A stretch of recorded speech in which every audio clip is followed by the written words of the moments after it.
একদিন 3 দিন 1 সপ্তাহ যদি দাওয়াতে কাজ করে মনে হয় বাংলাদেশ দাওয়াতে ছাপা।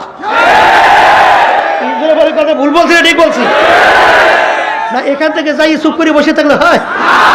আপনি যদি ইসলামকে মহব্বত করেন, আপনি যদি দেশকে ভালোবাসেন, আপনি যদি মানবতার পক্ষে যদি আপনার কল্যাণের চিন্তা করে, তাহলে আপনি কি বসে থাকবেন? মাঠে পাল্লা দিচ্ছেন, এই পাল্লার ভিতরে একজনে চলে 20 ডিগ্রি, মানে পাওয়ার 20, আর আপনি সেখানে দৌড়েন পাওয়ার 1 বা পাওয়ার 10। কে বলছে আপনাকে মাঠে পাল্লা দিতে? কে বলছে? এই পাল্লা দেওয়া ধোকাবাজি না, বোকামি না? রাজনীতি ময়দান, এর কিন্তু এখানে পাল্লা পাল্লির ব্যাপার আছে। আসতে পারে পাল্লা পাল্লির ব্যাপার নাই। বিএনপি নামছে পাল্লা লইয়া, জামাতের সামনে আছে পাল্লা লইয়া, এই জমিয়া সহ অন্যান্য নামছে পাল্লা লইয়া, এবং অন্যান্য আদার্স ইসলামী দল আছে পাল্লা লইয়া, ইসলামী আন্দোলন আছে পাল্লা লইয়া। হেরা দৌড়ে 100 ডিগ্রি আর আপনি দৌড়াবেন 10 ডিগ্রি।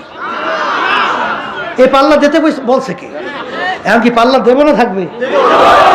আসতে বলে দেবেন না থাকবে? এই পাল্লা জেতার জন্য আল্লাহর উপরে তাওয়াক্কুল কইরা কে কে নিয়ত করতে পারে? আল্লাহু আকবার, নারায়ে তাকবীর, নারায়ে তাকবীর, নারায়ে তাকবীর। আল্লাহ আপনি কবুল করেন। আলহামদুলিল্লাহ, আলহামদুলিল্লাহ, মাশাআল্লাহ। বসেন বসেন, বসে পড়েন, বসে পড়েন, দেরি করা যাবে না। বসেন বসেন, যেই কথা বলতে চাইছিলাম, বসেন আল্লাহ বান্দারা বসেন। نستغفره ونؤمن به ونتوكل عليه ونعوذ بالله من شرور أنفسنا من يهده الله فلا مضل له ومن يضلله فلا هادي له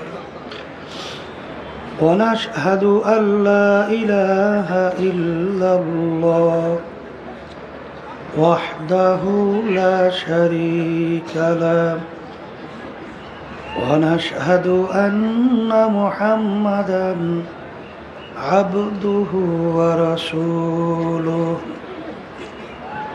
أما بعد فأعوذ بالله من الشيطان الرجيم بسم الله الرحمن الرحيم يا أيها الذين آمنوا صلوا عليه وسلموا تسليما اللهم صل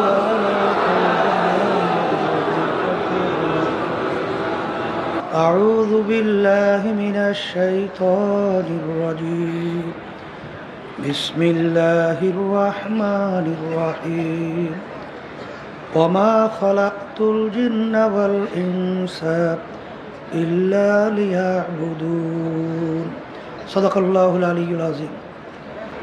আল্লাহ পাক রব্বুল আলামিন দেবের লাখ কোটি শুকরিয়া আদায় করতেছি। মহান রব্বুল আলামিন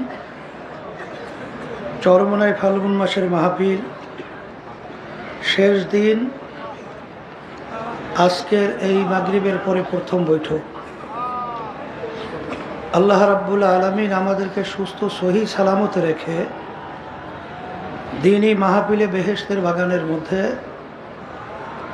বসার, দিনই আলোচনা করার, শোনার তৌফিক দান করছেন।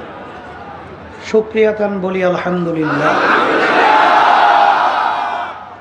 এই ডান পাশের হরেনে মনে হয় আওয়াজ কম হয়, ডান পাশের হরেনগুলো এগুলো লক্ষ্য রাখো। আচ্ছা, প্রায় 17 জন আমার ভাইরা, 7-8 জনের মতো, তারা মাহফিলে আসছিল, কিন্তু এখান থেকে চির বিদায় হয়ে দুনিয়া থেকে চলে গেছে, আর কোনোদিন আসবে না। এমন একদিন আসবে, আল্লাহ কবুল করলে মাহফিল চলতে থাকবে, কিন্তু আমরা আর থাকবো না, চরমোনাইতে আমরা আসছি কেন? প্রথম দিন উদ্বোধনী বয়ানে বলা হয়েছিল চরমোনাই মাহফিলের মূল উদ্দেশ্য লক্ষ্য হলো কি, ওখানে কি শব্দ হয় না? ডান পাশের মাইকে ওখানে যে কারে টুইনি রাখে আমার বুঝে আসে না কিছু। কত সুন্দর শব্দগুলো ছিল, ওইয়া ঘুরাইয়া ঘুরাইয়া তারপরে এই ধরনের আচরণ করিয়ে ফেলে বারবার। কিসের জন্য আল্লাহ ভালো জানে করতে।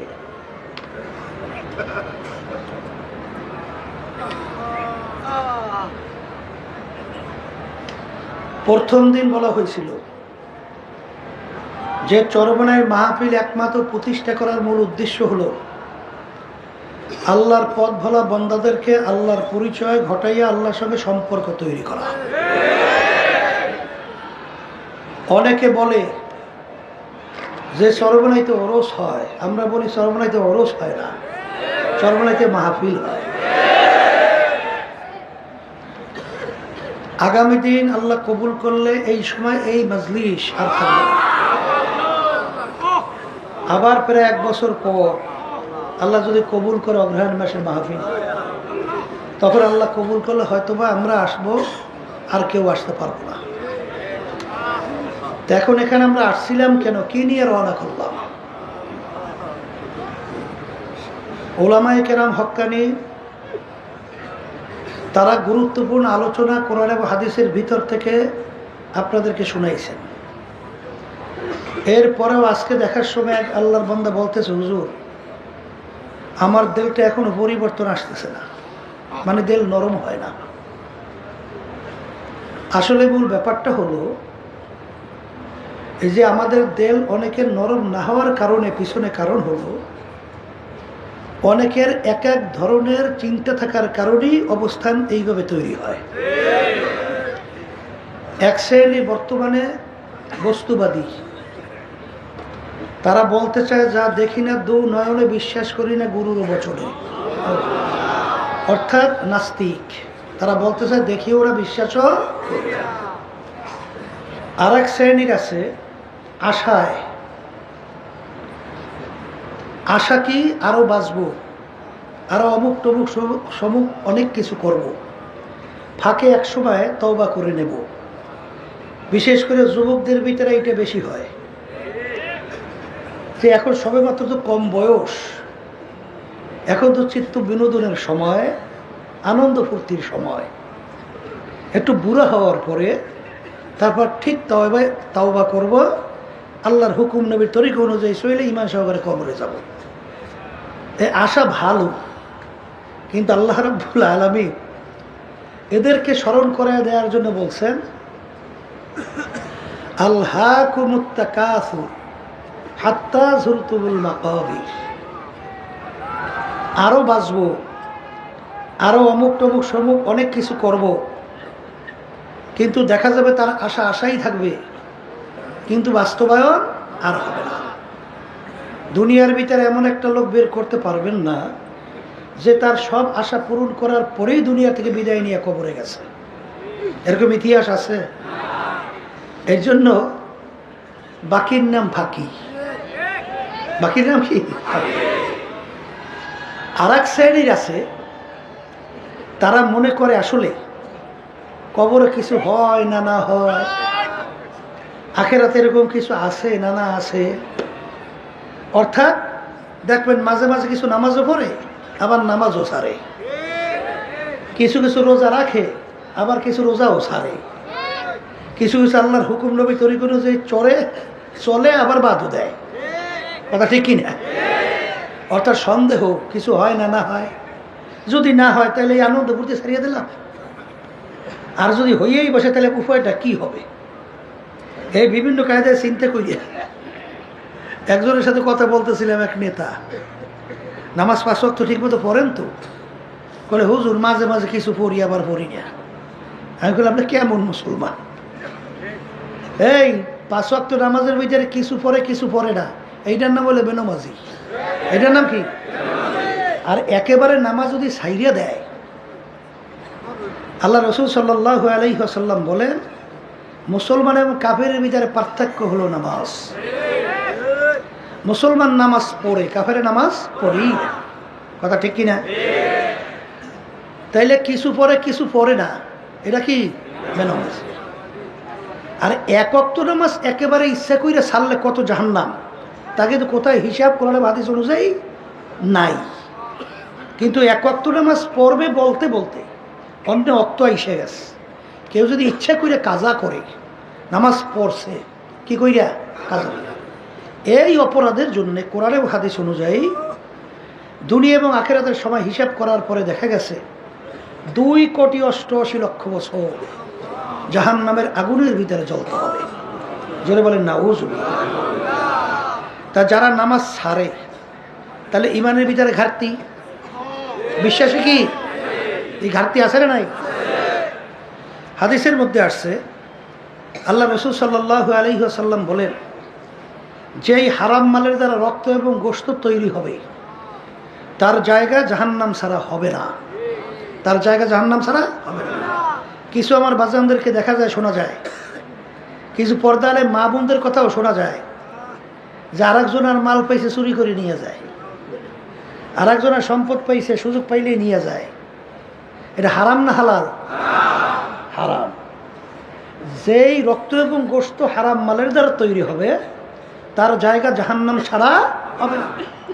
ওদিকে সে নামাজও পড়ে, রোজাও রাখে, তারপরে সে হারাম বিভিন্ন ঘুষ, সুদ, তারপর ধোকাবাজি করে পরে সম্পদ, চাঁদাবাজি করে, টেন্ডারবাজি করে সম্পদ বাড়ানো।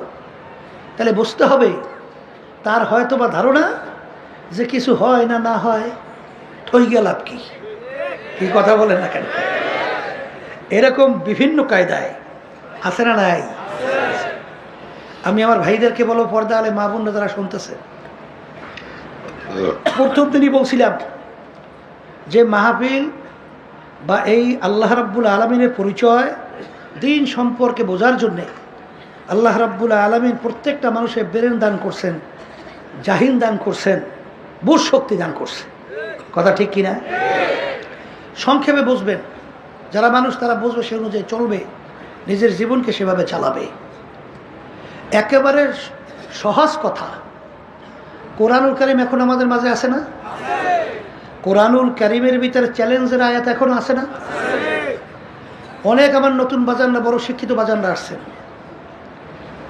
ওই তো দেখছি অনেক বড় অফিসার আসার পরে বলতেছে যে আমাদের ধারণাই ছিল না, এখানে আসার পরে আমাদের ধারণা অনেক পরিবর্তন ঘটেছে। এর অর্থ কি? বড় অফিসার হয়েছে ঠিক, কিন্তু আসলে দিন সম্পর্কে বোঝার চিন্তা চেষ্টা করে নাই, না করার কারণে দিন সম্পর্কে বুঝেও নাই। তাই কোরআনুল কারীম নাযিল হল আল্লাহর হাবিব সাল্লাল্লাহু আলাইহি ওয়াসাল্লামের উপরে। সাধারণ জ্ঞান আপনার কি বলে দেখেন, আল্লাহর হাবিব মায়ের পেটে থাকা অবস্থায় তার আব্বাকে দুনিয়া থেকে আল্লাহ নিয়ে গেছিল, দুনিয়াতে আসার পরে বছর 6 বয়স আল্লাহ তার আম্মাকেও নিয়ে গেল। দুনিয়ার কোনো শিক্ষায় আল্লাহ শিক্ষিত হওয়া থেকে তাকে সুযোগ দেয় নাই, দুনিয়ার দিক থেকে উম্মি। আল্লাহ রাসূল সাল্লাল্লাহু আলাইহি ওয়াসাল্লাম তার নিজের দস্তখত করতে জানতেন না, সাইনও করতে জানতেন না। আল্লাহর হাবিবের আঙ্গুল মুবারকের ভিতরে আংটি মুবারক দিয়ে সিল মারত, ওইটাই তার পক্ষ থেকে প্রমাণ। আল্লাহ নবী সাল্লাল্লাহু আলাইহি ওয়াসাল্লাম জন্মগ্রহণ করেন মরুভূমি মক্কায়। কোরআনুল কারীম নাযিল হল আরবি ভাষায়। আরবের কাফেররা ছিল আরবি ভাষী, তারা কোরআনুল কারীম বুঝত, বোঝার পরেও কিন্তু তারা ভুল বের করতে পারছিল পারে নাই। এই 1500 বছরের মধ্যে বহুত ইসলামের শত্রু, বহু দার্শনিক বৈজ্ঞানিক দুনিয়া থেকে বিদায় হয়ে গেছে, বর্তমানে আছে। এখনো কোরআনুল কারীমের চ্যালেঞ্জের আয়াত নাই, তারা কি ভুল বের করতে পারছে? বরঞ্চ আমরা কি দেখি, যারাই কোরআনুল কারীম নিয়ে রিসার্চ করে তারাই কিন্তু কালিমা পড়ে মুসলমান হয়। কি বাস্তব না অবাস্তব? তাইলে এখনো কোরআনুল কারীম আমাদের মাঝে চ্যালেঞ্জ হিসাবে আছে। আমার আব্বাজান প্রায় বলতেন যে হে কাফেরেরা, হে নাস্তিকের দলেরা, হে বেঈমানের দলেরা, হে জালেমেরা, তোমাদের সঙ্গে আমাদের কোনো ঝগড়াও নাই, মারামারিও নাই, কাটাকাটিও নেই। কোরআনুল কারীম এখন আমাদের মাঝে আছে, তোমরা সবাই একত্রিত হও, পারলে কোরআনুল কারীমে একটা ভুল বের করে দেখাও। যদি দেখাতে পারো, তাহলে আব্বাজান বলতেন তাহলে তো আমাদের আর কোনো কথা তোমাদের কাছে সমাজে চলবেই না, কথা ঠিক কি না? কিন্তু আজ পর্যন্ত কোরআন কারীম দেখে ভুল বের করতে পারছে? পারবে কোনো দিন? তাই যদি নাই পারে তাহলে কোরআনুল কারীম সত্য, কথা ঠিক না? কোরআনুল কারীম সত্য, এটা আপনার আমার ব্রেনে যেখানে বলতেছে। তাই সত্য যদি হয়, আল্লাহ রাব্বুল আলামিন কোরআনুল কারীমের ভিতরে যা যা বলছেন তাও তো সত্য না, কোনো এর ভিতরে সন্দেহ কিছু আছে? আছে? তাহলে কোরআনুল কারীম নতুনভাবে আর কি নাজিল হবে? তাহলে আল্লাহ হাবিব সাল্লাল্লাহু আলাইহি ওয়াসাল্লাম জাবালে রহমতের গোড়ায় তার বাহনের উপরে দাঁড়াইয়া প্রায় 100 লক্ষ সাহাবায়ে কেরামদের উপস্থিতিতে এই আয়াত শরীফ তেলাওয়াত করে শুনাইছিলেন, আল ইয়াউমা আকমালতু লাকুম দীনাকুম ওয়া আতমামতু আলাইকুম নি'মাতি ওয়া রাদিতু লাকুমুল ইসলামা দীনা। আজকের এই দিন ইসলাম বা দিন পরিপূর্ণ হয়ে গেল। সবাই বলেন সুবহানাল্লাহ। তাহলে দিন কি? সবাই মুখ খুলে বলেন পরিপূর্ণ। আবার বলেন দিন কি? পরিপূর্ণ। তাহলে বাড়তি কমতি আর কোনো দিক দিনের মধ্যে নাই। এখন আল্লাহ রাব্বুল আলামিন ওই সত্য কালামের ভিতরে আমাদেরকে হুকুম করেন, উদখুলু ফিস-সিলমি কাফা। হ্যাঁ ইমানদারেরা, যারা আমাকে বিশ্বাস করো, এখন তোমরা দিনের ভিতরে পুরাপুরিভাবে ঢুকে যাও, পুরোপুরি ঢোকো। এখানে আব্বাজান একটা সুন্দর উদাহরণ দিতেন, মসজিদের ভিতরে আপনি এক পা রাখছেন, আবার বাহিরে এক পা রাখছেন। কেউ কিন্তু বলবে না লোকটা পুরা মসজিদে অথবা পুরা বাহিরে, বলবে পুরা মসজিদেও না পুরা বাহিরেও না, মাঝামাঝি জায়গায় আছে। দুই পা দিয়ে যখন ঢুকবে বলবে পুরা মসজিদে ঢুকছে, দুই পা দিয়ে বের হবে পুরা বের হয়েছে, কথা ঠিক কিনা? এখানে উদখুলু ফিস-সিলমি কাফা, এই আয়াতের শানে নজুল দেখবেন আব্দুল্লাহ ইবনে সালাম রাদিয়াল্লাহু তাআলা আনহু, তার শানে এই আয়াত নাজিল হয়েছিল। আব্দুল্লাহ ইবনে সালাম রাদিয়াল্লাহু তাআলা আনহু প্রথম অবস্থায় এই কোন ধর্মের ছিল? ইহুদি ধর্মের। ইহুদি ধর্মের ভিতরে ধর্মীয় উটের গোশত খাওয়া ছিল হারাম। মুসলমান ধর্মের মধ্যে কুকুরের গোশত খাওয়া হারাম, তাদের ধর্মীয় উটের গোশত খাওয়া হারাম। যেটাকে হারাম জানে তার প্রতি ঘৃণাও তো থাকে। আমাদের কুকুরের উপর ঘৃণা আছে না? যত ভালো বাবুর্চি উন্নত মানের মশলা দিয়ে পাক করুক, কেউ কুকুরের গোশত খাইতে পারে? বমি আসবে। তা ঠিক আব্দুল্লাহ ইবনে সালাম রাদিয়াল্লাহু তাআলা আনহু যখন পরবর্তীতে মুসলমান হয়ে গেল, এখন হালাল তো জানছে কিন্তু ঘৃণা তো যায় নাই। বলেন হালাল তো জানছে, কি যায় না? এখন মুসলমানদেরকে বলতেছিল, আমার মুসলমান ভাইরা, আমি যখন ইহুদি ধর্মের মধ্যে ছিলাম, উটের গোশত ধর্মীয় হারাম ছিল, খাই নাই। মুসলমান ধর্মের মধ্যে উটের গোশত খাওয়া হালাল, আমি হালাল জানি, যেহেতু কোনোদিন খাই নাই, এটা আমার যে জন্য আমার খাইতে একটু ঘৃণা লাগে, তোমরা খাও। হালাল জানছে, খাইতে কি লাগে? ঘৃণা লাগে। এই শব্দের পরিপ্রেক্ষিতে আল্লাহ রাব্বুল আলামিন এই আয়াত নাযিল করে। আব্দুল্লাহ ইবনে সালাম, আমার হালালকে হালাল জানলে হবে না, খাইয়া প্রমাণ করে দেখানো লাগবে, নাহলে এই মুসলমানিতে আমার দরবারে কোনো কাজ হবে না। এই কথাটা কেন? আল্লাহর হালালের উপরে ঘৃণা, আল্লাহর হালালের উপরে ঘৃণা। যেমন আমরা মুসলমান এখানে লক্ষ লক্ষ আছি, জীবনে উটের গোশত খাই নেই, আছি না? এই জন্য আল্লাহ রাব্বুল আলামিন কিয়ামতের ময়দানে আমাদেরকে ধরবে, যে উটের গোশত না খাই আসছো খা, কি ধরবে? কেন ধরবে না? পাইও নাই, খাইও নাই, পাইলে সারাসারি নাই, এই কথা ঠিক না? এখানে মূল ব্যাপারটা হলো আল্লাহর হালালে ঘৃণা। বলেন শব্দটা বলেন, আল্লাহর হালালে ঘৃণা। এর জন্য এই আয়াত নাজিল হয়েছে, কথা ঠিক কিনা? এই জন্য আর বাজানদেরকে বলবো, দিন পরিপূর্ণ, দিনের ভিতরে আল্লাহ পুরা ঢোকার জন্য বলছেন, ঠিক কিনা? কোরআনুল কারীম সত্য, বলেন কোরআনুল কারীম সত্য। তাহলে পুরা দিনের ভিতরে ঢুইকা তারপর আমাদের কবরে যাওয়া লাগবে। অনেকে মনে করে চলবো না, যাবো টাবো না, বলে ওখানে এত কঠিনতা, এত কঠোর, ওখানে গেলে বেকায়দার কোনো শেষাই দেন না, দাঁড়িয়ে রাখছো কিনা হাজিরা দেও, হ্যাঁ পর্দা করো কিনা বলো, হ্যাঁ সুন্দর তরিকে চলেন কিনা বটে, কথা বলে না? এই ঠিক মতো 5 ওয়াক্ত নামাজ পড়েন কিনা? হাজির হয় না? এখন অনেকে কয় যে হুজুরা বেকায়দায় পড়ছি, জামু না বেকায়দায় পড়বো না। কথা ঠিক কিনা? আমি আমার বাচ্চাদেরকে জিজ্ঞাসা করি, এই যে সর্বনাই যে কথাগুলো বলা হয় একই আমাদের বানানো না আল্লাহ বা আল্লাহ রসুলের কথা? যত কঠিন বলে না সহজ বলে, এত মানাই লাগবে। আসতে বলে সহজ বলে না কঠিন মানাই তো লাগবে, না মানে কোনো উপায় নাই তো। তাই যেহেতু উপায় নাই সেহেতু এখানে কোনো কঠোরতা বলতে কিছু নাই। এখানে পুরো দিন সম্পর্কে আল্লাহর কুতুব আব্বাজান রহমাতুল্লাহ আলাই তিনি বুঝাবার জন্যে চেষ্টা করতেন আপ্রাণ। এই জন্য আব্বাজান বলতেন যে আল্লাহর কাছে দোয়া করেন আমি দিন সম্পর্কে আল্লাহ আমাকে তৌফিক যেভাবে দেশে আপনাদেরকে বুঝাবার জন্য চেষ্টা করি, বাকি আল্লাহর ইচ্ছা। এই কথা ঠিক কিনা?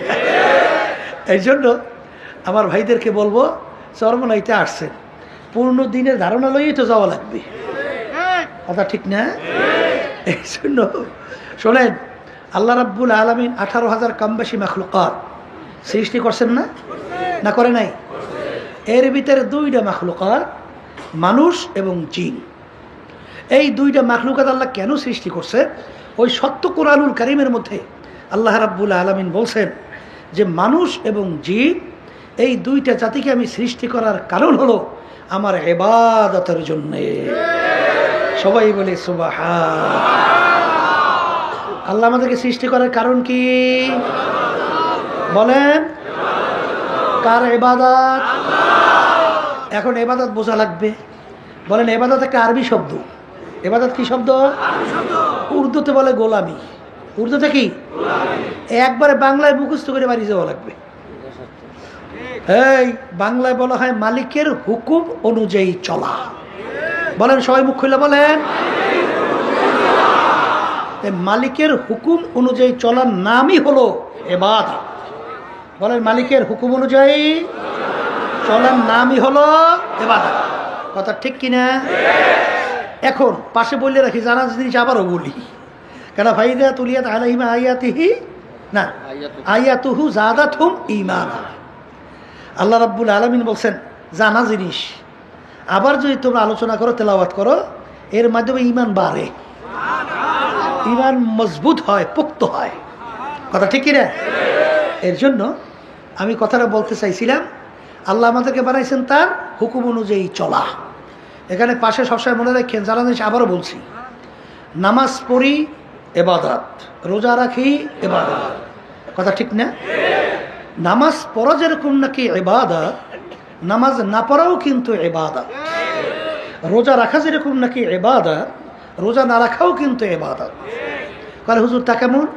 সূর্য উঠতেছে, ঠিক মাথার উপরে চলে আসছে, সূর্য ডুবতেছে, ওই সময় যদি কেউ নামাজ পড়ি সওয়াব হবে না গুনাহ?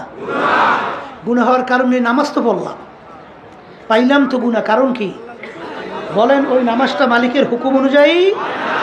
বলেন নামাজটা মালিকের হুকুম অনুযায়ী, এই জন্য ইবাদতের ভিতরে গণ্য হয় নাই। এই রোজা রাখি কিসের জন্যে? ইবাদত। কথা ঠিক কিনা? আচ্ছা, কেউ যদি আমরা ঈদের দিন রোজা রাখি সওয়াব হবে না গুনাহ হবে? কারণ কি মালিকের হুকুম অনুযায়ী, এই জন্য ইবাদতের ভিতরে গণ্য হয় নাই।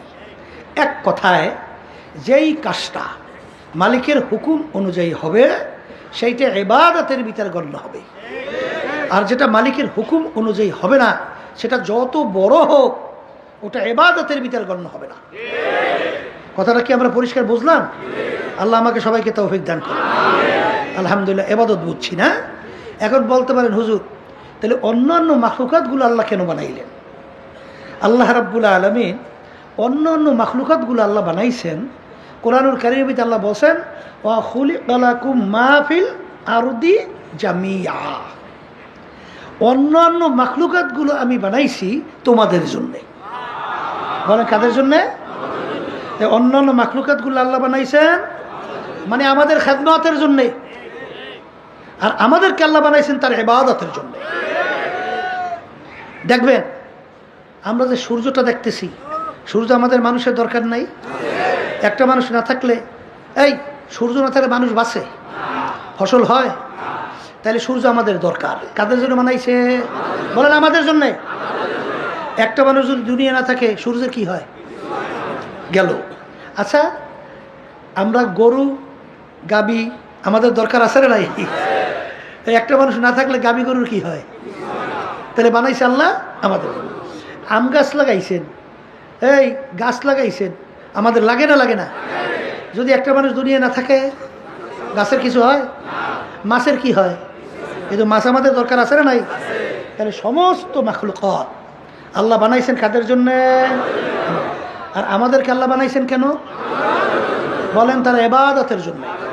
আর ইবাদত বলছি মালিকের হুকুম অনুযায়ী চলার জন্যে। বলেন, এই কথাটা তো আলহামদুলিল্লাহ বুঝতে পারছি। এখন আমার ভাইদেরকে বলবো, পর্দা আলে মা বোনদেরকে বলবো, শোনেন, এই আল্লাহ রাব্বুল আলামিনের হুকুম আমাদের প্রত্যেকটা মানুষের ব্যক্তিগত জীবনে আছে না? আসতে কয়তো? পারিবারিক জীবনে, সামাজিক, কামাই খরচে, আচ্ছা, এরপরে সামাজিক জীবনে তো আছে, রাজনৈতিক জীবনেও আছে, আন্তর্জাতিক জীবনেও আছে, সূরা সিরাতে আছে। বর্তমানে কিন্তু ঝামেলা আছে। এক শ্রেণী বর্তমানে বের হইছে, এরা বলতে চায় মেয়েদের বা পোশাকাদের কোনো রেস্ট্রিকশন নাই। সবাই তো নাউজুবিল্লাহ কন। অর্থাৎ পোশাকাদির ব্যাপারে কোনো গুরুত্ব, এটা কোনো প্রয়োজন, অত কিছু নাই। সবাই জোরে বলেন নাউজুবিল্লাহ। এইটা কেউ যদি যাই না শুই না বুঝ যা বলে, ইমান থাকবে? হ্যাঁ, তাহলে হুজুর কেমনে থাকবে না? দেখেন, লেবাসের ব্যাপারে আল্লাহ রাব্বুল আলামিন, পোশাকাদির ব্যাপারে কোরআনুল কারীমে সত্য কালামে কি বলছেন? আল্লাহ রাব্বুল আলামিন বলেন, লেবাসুত তাকওয়া যালিকা খায়র। আল্লাহ রাব্বুল আলামিন বলছেন পরহেজগারি লেবাস, এটা তোমাদের জন্য উত্তম। সবাই বলেন সুবহানাল্লাহ। কোন পোশাক উত্তম? এখন এই পরহেজগারি পোশাক কোনটা, এটা আমাদের জানা লাগবে, বোঝা লাগবে। আল্লাহ রাসূল সাল্লাল্লাহু আলাইহি ওয়াসাল্লাম আল্লাহ দুনিয়াতে পাঠাইছেন। আল্লাহর হাবিব বলেন বুইসু মুআল্লিমান, আল্লাহ আমাকে ওস্তাদ হিসেবে পাঠাইছে। তার ছাত্র হলো সাহাবায়ে কেরাম। আল্লাহ হাবিব সাল্লাল্লাহু আলাইহি ওয়াসাল্লাম সরাসরি সাহাবায়ে কেরামদেরকে পুরাপুরি আমলের উপরে তিনি ট্রেনিং দিয়ে তৈরি করছেন। কথা ঠিক কিনা?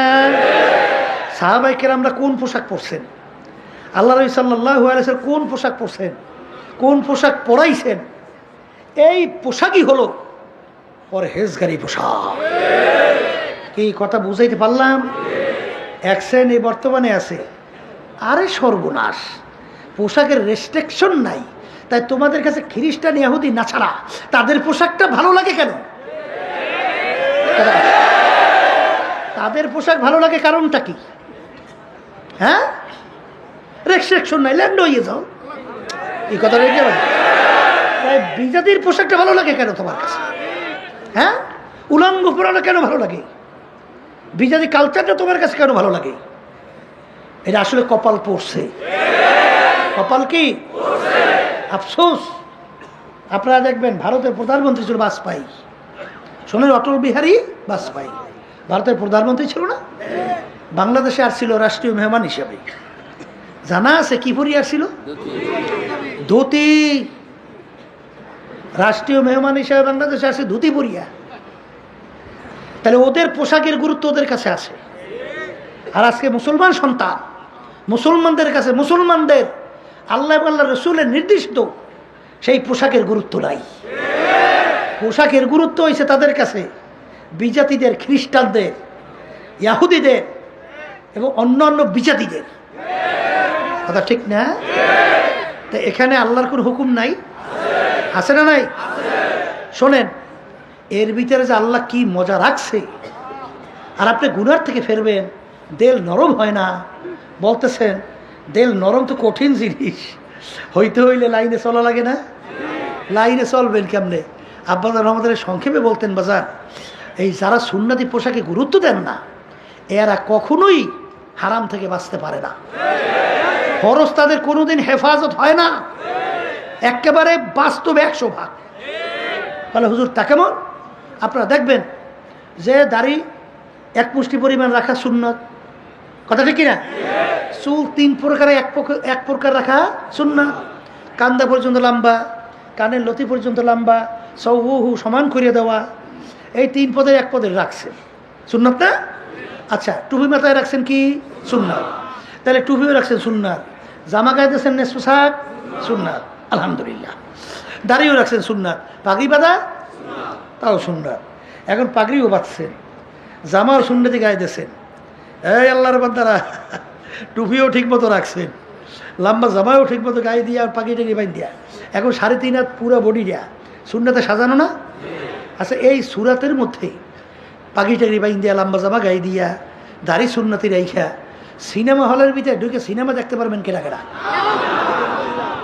পারবেন? যদি কেউ এই অবস্থায় সিনেমা হলে ঢোকে, তাহলে সিনেমা দেখেন একদল আছে না, এরা বলবেন এই বেটা তুই দি হুজুর মানুষ, এই তুই সিনেমা আইসু ভাইয়া, কি কথা ঠিক কিনা? এই সুরাতে কোনো যে কোনো একটা মেয়ের সঙ্গে ডলাডলি হাসাহাসি ধাক্কাধাক্কি করতে পারে? বলবেন এই তুই দি হুজুর মানুষ, কি কাজটা করতেছ? কথা বলেন। আচ্ছা বলেন তো, আচ্ছা মেয়েদের সঙ্গে আড্ডা মারতে মন চায় না সবাই? আসতে বলে তো, ও ফেরেশতা হয়ে গেছে তো সব, মাশাআল্লাহ, তো ভালো, আলহামদুলিল্লাহ, খারাপ তো কিছু না, ভালোই তো। হ্যাঁ, আবার মেয়েরা ছেলেদের সঙ্গে আড্ডা মারতে মজা লাগে না? এই মজার কোনো শেষ আছে? কিন্তু সুন্নাতের বরকতে আল্লাহ রাব্বুল আলামিন হারাম থেকে বাঁচাইয়া রাখে, মন চাইলেও পারা যায় না, কথা ঠিক কিনা? এই জন্য আবার আব্বাজান বলতেন সুন্নাতের ফরজের বেড়া। কিসের বেড়া? এই ফসল লাগাইয়া চতুর্পাশে বেড়া দেয় না, ছাগল গরুতে যেন ফসল খাইতে না পারে, ঠিক কিনা? তাহলে এই ফরজকে হেফাজতের জন্য সুন্নাত হইল বেড়ার মতো। আপনি সুন্নাত ছাড়ছেন তো বেড়া ভাঙছে, ওখান থেকে ঢুইকে ফসল শেষ। তাইলে অনেকে আধুনিকতা এক শ্রেণী বেরোইছে, হ্যাঁ এখন বামাত দিয়ে খাওয়া শুরু করছে, আবার খাওয়ার পরে প্লেটে ফালাইয়ে রাখে, কলে বললেন না এই সমাজে করা যায় না, হেলে কইবে যে এগুলো একেবারে নেষ্টি, এগুলো সমাজের একেবারে নিচু, এই জন্য হ্যাঁ খাইয়ে লই আবার কিছু ভালাই ঠিকই না?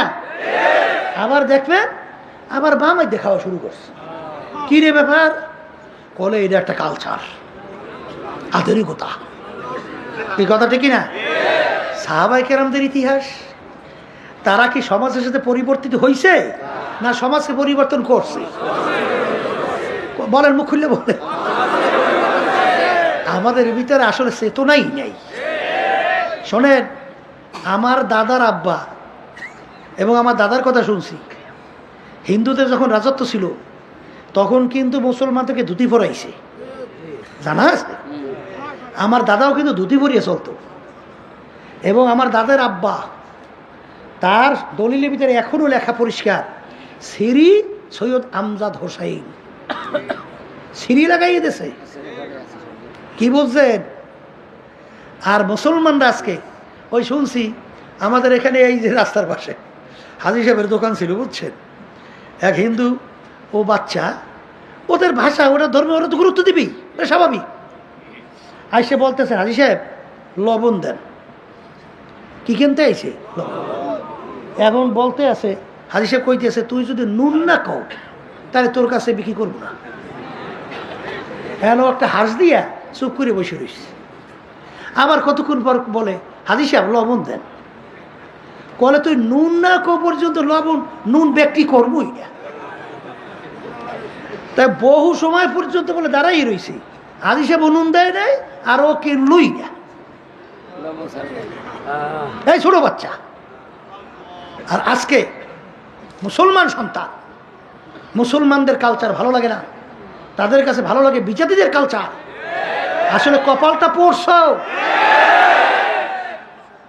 মান তাশাব্বাহা বিকওমিন ফাহুয়া মিনহুম। হাদিসের মধ্যে রাসূল সাল্লাল্লাহু আলাইহি ওয়াসাল্লাম বলছেন, দুনিয়ার ভিতরে যেটা তোমার ভালো লাগবে, যেই পোশাক আদি, যাদের সাথে সম্পর্ক, কালচার, কিয়ামতের ময়দানে তাদের সঙ্গে হাসর হবে। অত সহজ মনে করিয়েন না।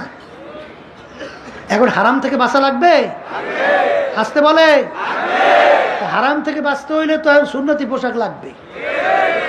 অনেকে কিন্তু বলতেছে হুজুর হুজুর ফরজ ওয়াজিব পালন করলেই তো হয়, বর্তমানে ফতুয়ার অভাব নাই। একদল বাইরে সে ফরজ ওয়াজিব মানলেই তো হয়, অজাই দেবে ফরজও নাই ওয়াজিবও নাই। ও আমরা খবর নিয়ে দেখছি নাই, আসলে কিচ্ছু নাই, সব ধোকাবাজি। কথা বোঝেন নাই? আসলে আমলকে উঠেই দেওয়ার জন্যে বিভিন্ন ষড়যন্ত্র, ঠিক না? এই সুন্নাতি আমল করা লাগে না? এই হুকুমটা কার? আল্লাহর হুকুম না? কোরআন কারিমে আল্লাহ কি বলেন? কুল ইন কুনতুম তুহিব্বুনাল্লাহ ফাত্তাবিউনি ইউহিব্বুকুমুল্লাহ। হে রাসূল, আপনি বলে দেন, যদি আপনার উম্মতেরা, আমার বান্দা বান্দিরা আমাকে কেউ মুহাব্বত করতে চায়, তারা যেন আপনার অনুকরণ আপনাকে মুহাব্বত করে। সবাই বলি সুবহানাল্লাহ। এই হুকুমটা কার? তাহলে আল্লাহর মুহাব্বত পাইতে হইলে আল্লাহ রাসূল সাল্লাল্লাহু আলাইহি ওয়াসাল্লামকে বাইপাস কইরা পাওয়া যায় না। মুখ খুলে বলেন পাওয়া যায় না। তাহলে কোরআন কারীম আয়াত উল্টা হয়। অনেকের কষ্ট লাগে, শুনতে ভালো লাগে না, কিন্তু কোরআনুল কারীমে হাদিস বলি কিনা এইটা শুনবেন আর মনে মনে আফসোস করেন, আল্লাহর কাছে দোয়া করতে থাকেন, মালিক দয়া করিয়া আপনার মহব্বত, আপনার হাবিবের মহব্বত, আপনার যে সুন্নাত, আপনার যে পদ্ধতি তরিকা আমাদের অন্তরে ঢুকাই দেন মহব্বত। এই কথা ঠিক কি না? আল্লাহ তৌফিক না দিলে পারা সম্ভব? তাহলে বোঝা গেল, অনেকে মনে করে দেখবেন কথা বললে আসছে যখন বইলে ফেলাই, অনেকে কিন্তু আল্লাহ হাবিব সাল্লাল্লাহু আলাইহি ওয়াসাল্লামকে মহব্বতের পরিচয় দেয়। আল্লাহ হাবিবের নাম শুনলে চুমা দেয়, মহব্বতে কি দেয়? অনেকে আবার বুক থাবড়ায়, আছে না নাই? অনেকে আবার আল্লাহ রাসূল সাল্লাল্লাহু আলাইহি ওয়াসাল্লামের নাম শুনলে ছুরি লইয়া বুকে কোফায় পুষায়, রক্তবাড়ি করে, মহব্বতে অস্থির। আবার এক শ্রেণী দেখবেন আল্লাহ রাসূল সাল্লাল্লাহু আলাইহি ওয়াসাল্লামের যখন প্রতি দুরূদ শরীফ তেলাওয়াত করা হয়, এই মিলাদ পড়া হয়, মিলাদ আলোচনা করা হয়, তখন দেখবেন লাফিয়ে দাঁড়াইয়া যায়। যদি কেউ না দাঁড়ায় মনে হয় যেন এমন ক্ষিপ্ত হয়, মনে হয় যেন ওরা মুসলমানই না। কি কথা ঠিক কিনা? আমি আমার ভাইদেরকে বলবো, শোনেন, এখানে কিন্তু একটা বিষয় মনে রাখা লাগবে। আব্বাজান রহমাতুল্লাহি আলাইহি তার হিকমত, এর ভিতরে আল্লাহ বরকত দেয়। পরিষ্কার দেখছি আমাদের এই তরিকার মুরব্বী হাজী ইমদাদুল্লাহ মুহাজির মক্কি রহমাতুল্লাহি আলাইহি, আর তার শাগরেদ ছিলেন কেরা, রশিদ আহমদ গাঙ্গী রহমতুল্লাহি আলাইহি, হাকিমুল উদ্দিন আশরাফ আলী থানভী রহমতুল্লাহি আলাইহি, তার শাগরেদ না। মজলিসের ভিতরে যখন দুরূদ শরীফ তেলাওয়াত হইতো তখন হাজী সাহেব রহমতুল্লাহি আলাইহি তিনি দাঁড়াইতেন, আমাদের মুরব্বী। আর ওই মজলিসের মধ্যে সেখানে গাঙ্গী রহমতুল্লাহি আলাইহি, আশরাফ আলী হাকিমুল উম্মত থানভী রহমতুল্লাহি আলাইহি তারা বসা থাকতো, তারা দাঁড়াইতো না। হুজুর বলতেন, বাজার তোমরা যে অবস্থায় আছো তোমরা ঠিক আছো, আবার আমি যে হালাতের মধ্যে আছি আমি ঠিক আছি। কথা ঠিক না ভাই? ঠিক। বাস, এটা কোনো ফরজও না, ওয়াজিবও না, সুন্নাতও না। কথা ঠিক কিনা? হ্যাঁ, কেউ যদি এটাকে ফরজ ওয়াজিব সুন্নাত মনে না কইয়া এমনি দাঁড় হইস, এইটা নিয়ে কেউ ঝগড়া করবেন না। ওই বিভিন্ন জায়গায় যাই, ওহাবি সুন্নি এমন কায়দা করছে, সুন্নিরে উঠতেই সর্বপ্রথম যত গাইলা আছে, হ্যাঁ মানে শুনছি তো, মানে ওর স্যার কথা খারাপ আর নাই। আবার হ্যাঁ সুন্নিরে উঠিয়া হ্যাঁ 14 গোষ্ঠী বারবার পাড়ায় বাড়ি করে, মানে জাহান্নামে পাড়ায় হবে। কথা ঠিক কিনা? মানে এক গ্রুপ আর এক গ্রুপের ধারেই যায় না। আব্বাজান রহমতুল্লাহি আলাইহির কৌশলটা ছিল কি? ইসহাক সাহেব রহমতের দাদাজানের কৌশলটা ছিল কি? তিনি দিনের উপরে স্বাভাবিক আলোচনা করিয়ে যাইতেন। আলহামদুলিল্লাহ এখন দেখা যায় ওই ওহাবি আর সুন্নি কোনো পার্থক্য তো নাই। কোরআনুল কারীম কি ওহাবির ভিন্ন আর সুন্নির ভিন্ন? আসতে কয় কোনো ভিন্ন টুনো কিছু আছে? তাহলে তো ভিন্ন না থাকে, সেখানে শরীয়তের মধ্যে যেটা যে অবস্থায় রাখছে আল্লাহ রাব্বুল আলামিন, ওটাকে ওই অবস্থায় রাখা, আল্লাহ রাসূল সাল্লাল্লাহু আলাইহি ওয়াসাল্লাম ওইটা ওই অবস্থায় রাখা। এক কথায় ফরজকে বলেন ফরজের জায়গায়, বলেন ফরজকে, বলেন ওয়াজিবকে ওয়াজিবের জায়গায়, সুন্নাতকে সুন্নাতের জায়গায়, হারামকে হারামের জায়গায়, এই মাকরু তাহারিমাকে মাকরু তাহারিমার জায়গায়, মাকরু তানজিকে মাকরু তানজির জায়গায়। যদি কেউ সুন্নাতকে ফরজের গুরুত্ব দেন আর ফরজ নিয়ে যান সুন্নাতের গুরুত্বে, গুলু ফিদ্দিন, এটা কি বলেন? দিনের ভিতরে বাড়াবাড়ি, এটা সম্পূর্ণ হারাম। সম্পূর্ণ কি হারাম। শরিয়ত যেটাকে যেভাবে রাখছে ওইভাবে রাখার নামই হলো দিন। কথা ঠিক? তাহলে এখন যারা নাকি বিশেষ করে এই নামাজ দুরূদ শরীফের ভিতরে না দাঁড়াইলে মনে হয় যেন মুসলমানই না, এটা গুলুফের দিন হয়ে যাবে। কথা ঠিক কিনা? আমি আমার ভাইদেরকে বলবো, শোনেন, এমনি যদি কেউ দাঁড়ায় ওনে ফিতনা করবেন না, কারণ আল ফিতনা তো আসাদ্দু মিনাল কতল। ফিতনা কিন্তু কতলের চেয়েও মারাত্মক। উম্মতদের ভিতরে ডিভাইডের তৈরি করা, খুব লক্ষ্য রাখবেন। এই জন্য আল্লাহ রাব্বুল আলামিন আমাদেরকে শিক্ষা দিয়েছেন, উদউ ইলা সাবিলি রাব্বিকা বিল হিকমাতি ওয়াল মাউইযাতিল হাসানাহ। কথা ঠিক কিনা? এই বিষয়গুলো লক্ষ্য রাখতে হবে। আমার আব্বাজান রহমতুল্লাহি আলাই তিনি যখন আলোচনা করতেন দেখতাম আব্বাজান বলতেন, হে বিএনপির বাবারা, হে আওয়ামী লীগের বাবারা, হে জাতীয় পার্টির বাবারা, হে কমিউনিস্টের বাবারা, শব্দটা কি মনে আছে? কি মনে আছে? বাবারা, তোমরা যে পথে চলতেছো, তোমরা যেটা করতেছো, বাবা এটা কোরআন হাদিসের রাস্তা না। বাবা তোমরা আমাদের উপর কেউ রাগ করিও না, বাবা বোঝার চেষ্টা করো। আর উঠতেই যদি বোঝেন না কি কথা, এ খবিসের দলেরা, এ বদমাইশের দলেরা, এ শয়তানের দলেরা, তোমার কথা শুনবে তো দূরের কথা, ও আগে ওখান থেকে ভাগবে। তাহলে তোমার থেকে ভাগলে তুমি আর পাবা কই? দাওয়াত দেবা কারে? কি কথা ঠিক কিনা? এই জন্য দাওয়াতের কিন্তু একটা পদ্ধতি আছে, হিকমা মাওয়াজাতুল হাসানা, উত্তম সুন্দর কথার মাধ্যমে দাওয়াতের পদ্ধতি করতে হবে। কথা ঠিক না বেটি? এই বিষয়গুলো লক্ষ্য রাখা। তাই যে এই কথাগুলো বলতেছিলাম, কি বলতেছিলাম না, যে এই যে যারা নাকি দাঁড় হয় এটাকে ফরজ ওয়াজিব সুন্নাত মনে না কইয়া ঝগড়া করবেন না। আর কেউ যদি মনে করে দাঁড় হতেই হবে, এখানে একটা কথা মনে রেখেন, আমার বাজানদেরকে বলবো, ইমানের পরে সর্বপ্রথম গুরুত্বপূর্ণ আমলের নাম হলো নামাজ।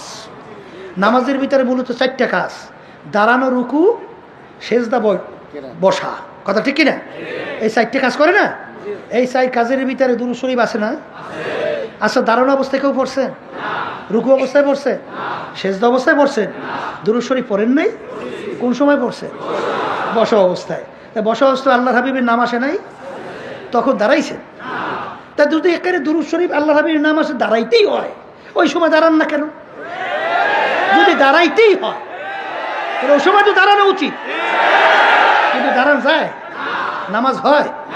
তাহলে বুঝা গেল যে দেখেন, এইটাকে ওইভাবে গুরুত্ব ওইভাবে দেওয়া, এটা কিন্তু খেয়াল রাখা। কথা ঠিক না? এই জন্য আমার ভাইদেরকে বলবো, পর্দা আলে মা বোনরা যারা শুনতেছে, কি পোশাকাদির ব্যাপারে কোনো গুরুত্ব আছে না নাই? এই জন্য ওখানে আছে না নাই? হারাম থেকে বাঁচা লাগবে, বাস্তবে সুন্নাত লাগবে। এখন আল্লাহর হাবিবের মোহাব্বতে গত খালি বুক থাপড়ানো, চুমা দেওয়া, লাফাইয়ে দাঁড়ানো। আল্লাহ রসুল সাল্লাল্লাহু আলাইহি ওয়াসাল্লাম বলতেছেন, মান আহাব্বা সুন্নাতি ফাকাদ আহাব্বানি। যারা আমার সুন্নাতকে মোহাব্বত করলা, অনুকরণ করলা, গোয়াকে, তারা আমি আল্লাহ নবী বলেন আমাকেই তোমরা মোহাব্বত করলা।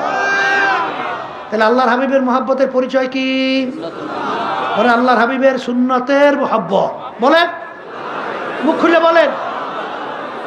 তাহলে আল্লাহ রসুলের মোহাব্বত তাইলে পাওয়া যায়। কথা ঠিকই না? এখন আল্লাহর হাবিবের মোহাব্বত আসলে সুন্নতের মোহাব্বত, আল্লাহ হাবিবের মোহাব্বত পাওয়া গেল। এখন আল্লাহ হাবিব যদি মোহাব্বত করা যায় কি হয়? আল্লাহ রসুল সাল্লাল্লাহু আলাইহি ওয়াসাল্লাম বলেন, কানা মাইয়া ফিল জান্নাহ। যে আমার সুন্নতের মোহাব্বতে, যে আমার অনুকরণ করবে, সে আমাকে মহব্বত করা হলো। আর মহব্বত করার অর্থই হলো সে আমার সঙ্গে একসঙ্গে বেহেশতে ঢুকবে। সুবহানাল্লাহ। তাহলে এখন সুন্নাত কি লাগে? একটু আস্তে কর। লাগে লাগে লাগে না? আর শশায় মনে রেখে যাবি যে সুন্নাত নাই, চ্যালেঞ্জ করে বললাম, ওদের ভিতরে ফরজ ওয়াজিব নাই, নাই, হতে পারে না, অবাস্তব। এই জন্য সুন্নাত কি লাগবে। এখন আমার ভাইদেরকে বলবো, অনেকের তো কষ্ট লাগতে আছে, হুজুর সবাই মতো নতুন আইসি, এই আস্তে আস্তে ফেরবো আনে। কিন্তু আমি বলি শোনেন, যারা দাড়ি কামান এটার ভিতরে একটা মজা আছে। দাড়ি কানার মধ্যে আস্তে কয় মজা নাই, বুঝি কি মজা নাই? আচ্ছা, এই যারা নাকি আলফেট চুল বিভিন্ন কায়দায় কায়দায় রাখেন, এর ভিতরে একটা মজা আছে। কি আছে রে? এই যারা full pant, half shirt, full shirt, Hawaii shirt এবং আরও ফ্রান্স কাট বিভিন্ন কায়দায় কায়দায় আছে না, এই যে বিভিন্ন কায়দায় কায়দায় যারা নাকি চলেন, এর মধ্যেও কিন্তু একটা মজা আছে। এর মধ্যে কি আছে? মজা পাইছেন। আবার কিন্তু বাজার সুন্নতি দাড়ি রাখার মধ্যেও মজা আছে। আমার মা বোনরা পর্দা অনুযায়ী চলে, ওর ভিতরেও কিন্তু মজা আছে। মাথায় কাপড় দিয়ে চলে, অন্য পুরুষ থেকে মাথার চুল ঢেকে রাখে, এর মধ্যেও কিন্তু একটা মজা আছে। কথা বলেন না কেন? তাইলে বোঝা গেল দাড়ি রাখার মধ্যেও মজা, না রাখার মধ্যেও, লম্বা জামা গায়ে দেওয়ার মধ্যেও মজা, না দেওয়ার মধ্যেও মজা। কথা ঠিক কিনা? চুল রামবা রাখার মধ্যেও মজা, না রাখার মধ্যেও মজা। এখন কথা হলো, মজা দোনোটাই আছে। যদি মজা না থাকতো আমরা দাড়ি রাখলাম কেমনে? এই যদি আপনারা বলেন যে হুজুর 1 কোটি টাকা দেবো, দাড়িটা কামাই ফেলাম, নাউজুবিল্লাহ, পারবো? তাহলে মজা না থাকলে রাখলাম কেমনে? আছে? বলে হুজুর টুপি টুপি ফেলাইয়া এটা রাস্তায় হাঁটাহাঁটি করেন, পারবো? দেখেন এর মধ্যে একটা মজা আছে না নাই? আচ্ছা, এরপরে দেখে হুজুর আমি লম্বা জামার গায়ে বাদ দিয়া একটু ফুল প্যান্ট পরি টরিয়া একটু রাস্তায় হাঁটে, দেখেন হাসতে আছেন, দেখেন অবস্থাটা, পারবো? কে পারবো না কেন? হ্যাঁ, তাহলে লম্বা জামা গায়ে দেওয়া হাঁটার মধ্যে একটা কি আছে? এক মজায় খুশি হয় আল্লাহ এবং আল্লাহর রাসূল। সবাই বলি সুবহানাল্লাহ। আর এক মজায় খুশি হয় ইবলিস এবং ইবলিসের শাগরেদেরা। কারা কারা কারা? ইবলিস এবং ইবলিসের। এখন আমার বাজানদেরকে বলো, পর্দা আলে মা বোনদেরকে বলবো, মজা দুটোটার মধ্যেই আসে, আছে না? এখন খুশি কাকে করবেন? আল্লাহ আল্লাহর রাসূলকে, না ইবলিস শয়তান, না ইবলিস শয়তান শাগরেদদেরকে? বলেন আল্লাহ এবং আল্লাহর রাসূলকে খুশি করব, এই ইবলিস শয়তান এবং তার শাগরেদের বিরুদ্ধে করব। কথা ঠিক কিনা? এখন নিয়ত তো করিয়ে ফেলছেন না? নিয়ত করার পরে এখন আল্লাহর কাছে তৌফিক চাওয়া লাগে না? এই জন্য দেখবেন, এই তাআত তৌফিক তাআত হামজাতু ইয়ামানাত ওয়া ইজাবাত হামজাতু। হে আমার মালিক, আমি তো নিয়ত করে ফেলছি, এখন আপনি যদি আমাকে তৌফিক না দেন, কোনো দিন আমার উদ্দেশ্য লক্ষ্যে পৌঁছা সম্ভব না। এই জন্য তো আল্লাহর ওলি বলতেন, সফর দাম্বা তুমা আয়েখে শেরা তুদানি হিসাবে কামবে শেরা। আমার মালিক, আমার সব কিছু আপনার উপরে সুফুর্দ করলাম, এখন দয়া করে আপনি আমার জিম্মাদার হইয়া যান। কি কথা ঠিক কিনা? এইভাবে সফর্দ কইয়া যদি আপনি পথ চলতে পারেন, এখন তো আমার মালিক ওয়াদা করছেন, ওয়াল্লাযীনা জাহাদু ফীনা লানাহদিয়ান্নাহুম সুবুলানা ওয়া ইন্নাল্লাহা লামাআল মুহসিনিন। আল্লাহ রাব্বুল আলামিন বান্দাবান্দি, তোদের এত কিসের চিন্তা? জিম্মা তো আমি নিছি। জিম্মা কেটেছে আল্লাহ। তোরা শুধুমাত্র একটু মজবুত নিয়ত কইরা রাস্তায় নাম, ব্যবস্থা আমি করব। ব্যবস্থা কি করবে? আল্লাহ করবে। তাহলে আপনার আমি একটু যদি চেষ্টা না করি, তাহলে কোনোদিন আমরা ফল ভালো আশা করা যায়? এটা কোনোদিন পাওয়া যায় না। এই জন্য চেষ্টা করতে হবে। কারণ আল্লাহ রাব্বুল আলামিন বলছেন যে তোমাদেরকে পরীক্ষার হলে পাঠাইছি পরীক্ষা নেওয়ার জন্য, লিয়াবলুয়াকুম আইয়ুকুম আহসানু আমালা। তা পরীক্ষার হলে পরীক্ষা নেওয়ার জন্য পাঠাইছে যে কেরা আমার হুকুম অনুযায়ী ভালো কাজ করো আর কেরা বিরুদ্ধাচারণ করো। এইটা পরীক্ষার জন্য স্বাধীনতা দান করছি। কথা ঠিক কিনা? এই জন্য আমার বাচ্চাদেরকে বলবো, এখন যারা এখানে আসছেন যারা এখনও ঠিক নিয়াত করতে পারেন নাই যে পুরোপুরি দিনের মধ্যে চলবো, আল্লাহর হুকুম নবীর তরিকা অনুযায়ী চলবো, বিশেষ করে সেই বাজানদেরকে, সেই পর্দা আলে মা বোনদেরকে বলবো, বাকির নাম কিন্তু ফাঁকি। আবার বলেন, বাকির নাম কিন্তু এই আশা থাকা যাবেই না। নিঃশ্বাসের বিশ্বাস কিন্তু না, এই সেকেন্ডের কোনো ভরসা কিন্তু না। যখন আল্লাহ নিয়েই আসছে, দেলটা একটু নরম না? আসতে কয় দেলটা যেহেতু আল্লাহ নরম করছে, অনেক নতুন বাজাররা দেখা যাচ্ছে হুজুর আসার পরে হুজুর আল্লাহর রহমতে অনেক পরিবর্তন আল্লাহ দান করতেছে। তাহলে দেল কি হইতে আছে? পরিবর্তন হয়েছে। এই সুযোগের মধ্যে যদি ফসল লাগানো যায়, তাহলে আল্লাহর রহমতে ফসল ভালো ফল দেবে। নিয়ত করতে অসুবিধা কি? অনেকে আবার মনে করে হুজুর আসলে তাওবা তো করব, কিন্তু হুজুর ঠিক যদি না রাখতে পারি, এটাও কিন্তু শয়তানের ধোঁকা। এটা কার ধোঁকা? এটাও কিন্তু শয়তানের ধোঁকা। কারণ আপনি এখন নিয়াত করিয়ে তাওবা করবেন, ঠিক না? তারপরে যদি ধরিয়ে নেন আপনার ইচ্ছার বাইরে 100 বার তাওবা যদি ভঙ্গ হয়, তারপরে কি তাওবার দরজা বন্ধ না দরজা খোলা আছে? আসতে বলে কি খোলা আছে না নাই? তওবা করি ভাঙ্গে, তওবা করি ভাঙ্গে, কিন্তু নৈরাশ হওয়া যাবে না। তাই যখন মালিক নিয়েই আসেন, তওবাটা করিয়েই ভালাই। আসতে কয় সে নিয়াতটা করিয়েই ভালাই। আল্লাহ আপনি কবুল করেন যে মালিক পুরাপুরি দিনের ভিতরে ঢোকার নিয়াত করে ফেললাম। আল্লাহুম্মা আমিন। আল্লাহ পুরোপুরি সুন্নাত তরিকায় চলার নিয়াত করে আল্লাহ আপনি তৌফিক দান করে। এই নিয়াত করার পরে যদি আল্লাহর রহমতে আপনি চলতে থাকেন, তখন দেখবেন আল্লাহ রাব্বুল আলামিনের রহমত দয়া আপনার আমার জন্য বেধড়কভাবে আসতে থাকবে, যেটা আপনার আমি চিন্তাও করতে পারবো না।